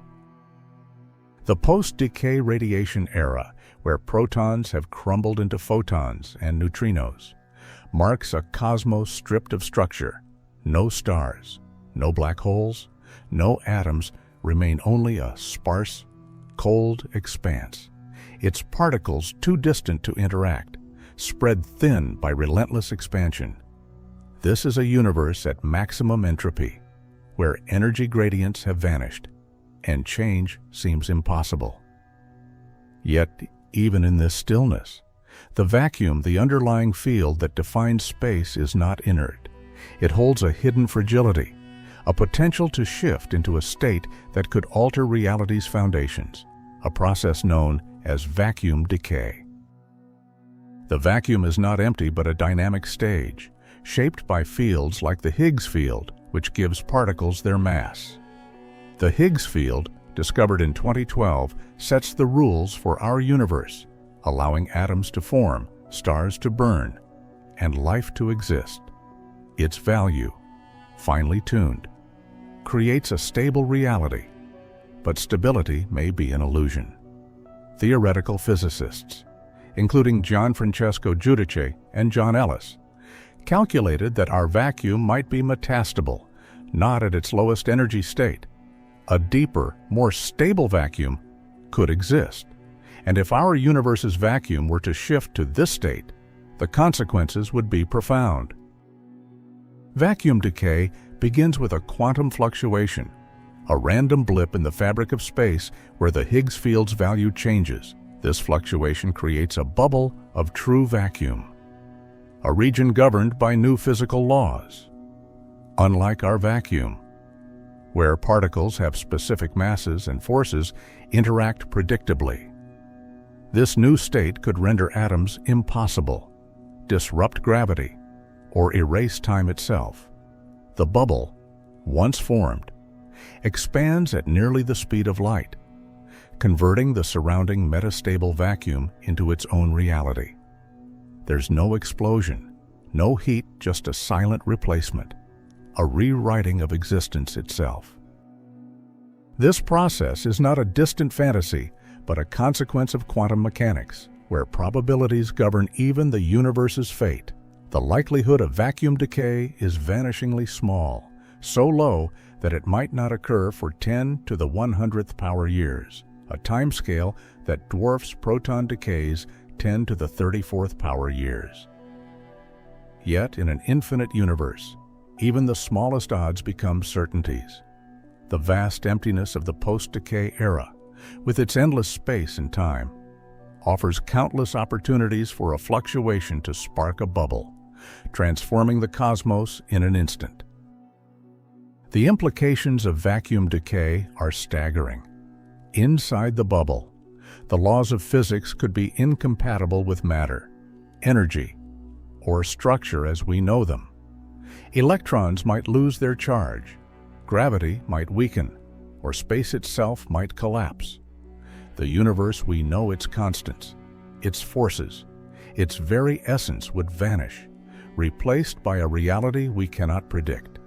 It might be a flat nothingness, a void without form, or a new cosmos with alien rules, where stars and life are impossible. This is not destruction but irrelevance, a shift where our physics becomes a forgotten footnote. The human perspective on vacuum decay is both unsettling and awe-inspiring. We live in a universe where the Higgs field's delicate balance allows our existence, a fleeting moment of stability in a cosmic timeline that stretches beyond comprehension. The idea that this balance could shift, not through cataclysm but through a quiet quantum event, challenges our sense of permanence. Our lives, our world, our entire reality could be erased, not by force, but by probability, a reminder of our fragility in a cosmos governed by chance. The science of vacuum decay is rooted in the Standard Model and its extensions. The Higgs boson's mass, measured at the Large Hadron Collider, suggests our vacuum is near the edge of metastability, a precarious state where a lower energy vacuum is possible. Calculations by Giudice and Ellis show that our universe's constants, the Higgs boson's mass, the top quark's properties, place it uncomfortably close to instability. While we may be safe for eons, the possibility of decay is real, a prediction that requires no new physics, only the quantum rules that govern our reality today.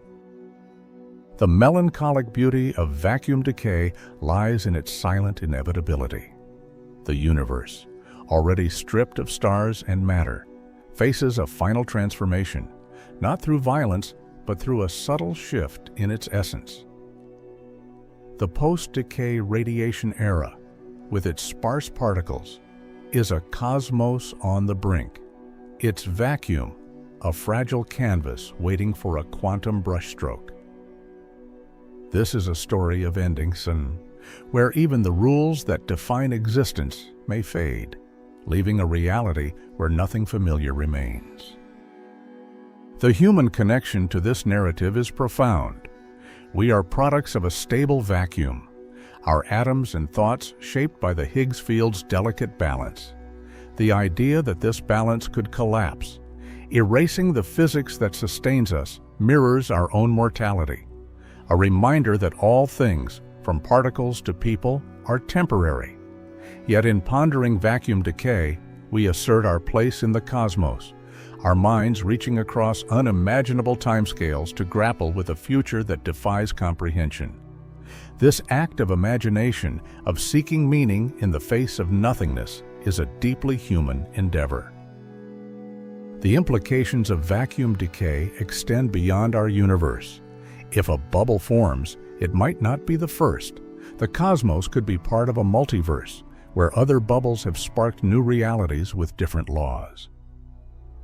This idea, explored by physicists like Andrei Linde and Alexander Vilenkin, suggests our universe is one of many, each born from a quantum fluctuation in an inflating landscape. Vacuum decay, then, is not just an end, but a potential beginning, a branching point where new universes might emerge, each with its own story. The question of information persists in this era. As the vacuum shifts, what happens to the universe's history, the details of stars, planets, and lives, the debate over black hole information, where data may be preserved or lost, finds an echo here. If our vacuum decays, the information encoded in our reality, every particle's spin, every photon's path might be erased or transformed, a loss that raises profound questions about the nature of existence. These questions, rooted in quantum mechanics, will carry into the cosmos's final phase, where even emptiness holds possibilities. This journey through the universe's decline is a reflection on fragility and change. Vacuum decay, a quiet shift in the cosmos's foundation, threatens to erase the rules that define our reality, leaving a universe where the familiar is irrelevant. The cosmos, now a near-empty void, is poised for its strangest act, where quantum mechanics and probability take center stage, shaping a future where even nothingness may give rise to something new. The story of the universe's end continues, its final chapter waiting in the silent expanse, ready to unfold in ways that challenge our deepest understanding. The universe, a near-empty void of fading radiation, drifts in silent expanse, its reality teetering on the edge of quantum uncertainty. In this final epoch, random fluctuations spark fleeting structures, particles, minds, even new universes, while time itself loses meaning, dissolving into a timeless stillness. This journey, from starlight to nothingness, reflects humanity's quest to understand a cosmos that outlives us, a narrative of endings and possibilities, where the silent folds of space whisper eternal questions. The vacuum decay era, where the universe's physical laws could shift, has left a cosmos stripped bare, its protons decayed, its black holes evaporated, its stars and galaxies long gone. Only a faint scattering of photons and neutrinos remains, spread so thin by relentless expansion that interactions are impossible. This is a universe at its most desolate, a realm where entropy reigns supreme and change seems a distant memory. Yet, even in this emptiness, quantum mechanics persists, its probabilistic nature sparking rare, strange events that challenge our understanding of existence, time, and reality itself. Quantum fluctuations, the universe's last actors, are the heart of this epoch. In the vacuum, space is not truly empty, but a seething field of virtual particles, popping into and out of existence in fleeting pairs. Normally, these pairs annihilate instantly, leaving no trace. But in a universe this vast and quiet, their effects linger. Over timescales beyond comprehension, 10 to the 100th power years or more, these fluctuations can produce not just particles, but complex structures. A single atom, a molecule, or even a fully formed brain could emerge. A phenomenon known as a Boltzmann brain, named for Ludwig Boltzmann's 19th century work on statistical mechanics. Boltzmann brains are not science fiction, but a statistical inevitability in an infinite universe. Given enough time, quantum randomness can assemble anything, no matter how improbable.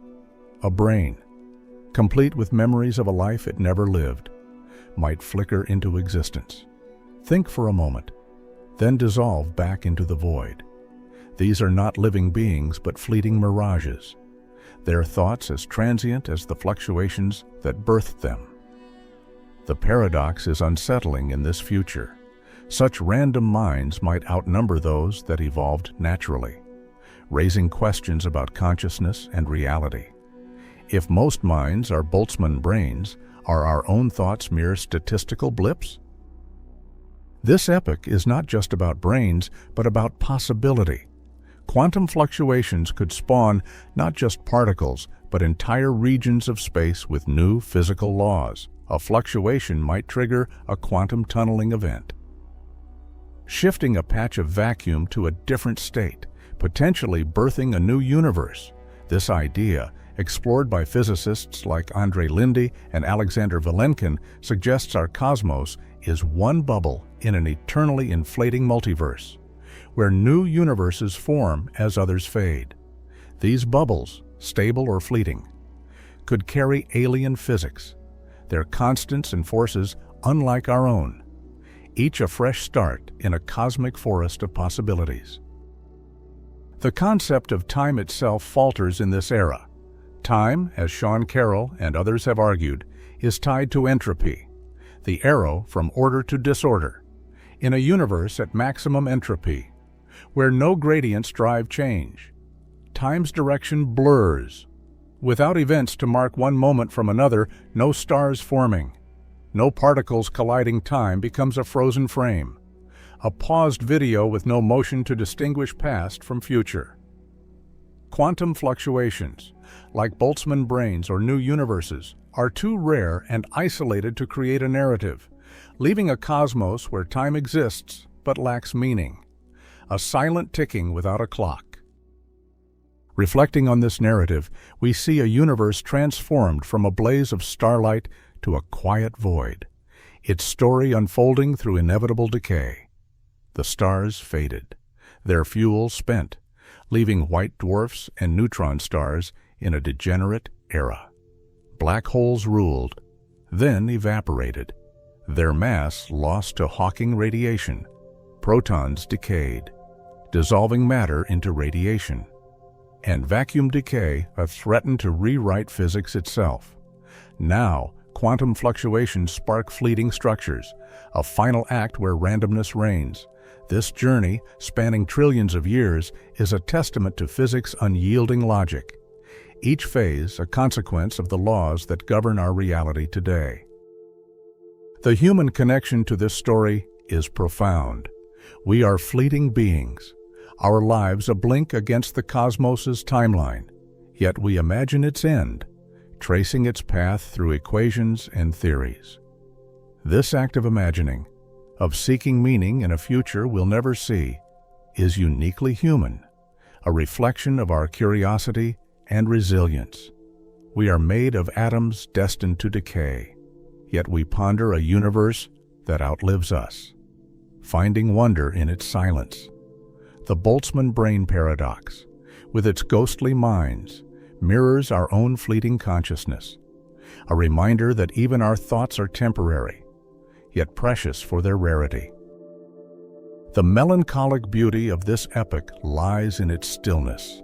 The universe, once vibrant with galaxies, is now a canvas of nothingness, its only motion the rare flicker of quantum chance. These fluctuations, sparking brains or universes, are not beginnings but echoes, moments that fade without legacy. The cosmos, stripped of structure, is a silent witness to its own decline, its vastness a monument to what was lost. Yet there is hope in this emptiness, a possibility that new realities may emerge, each a fresh chapter in an eternal story. The scientific foundation of this era is rooted in quantum mechanics and cosmology.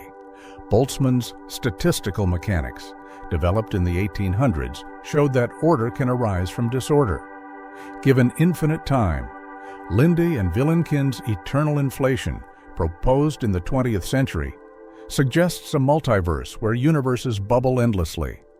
These ideas, grounded in observation and mathematics, predict a future where randomness governs, where the improbable becomes possible. The absence of time's arrow, as Carroll's work on entropy implies, completes this picture, a cosmos where change ceases, and existence becomes a statistical dream. The question of information persists as particles decay and vacuums shift.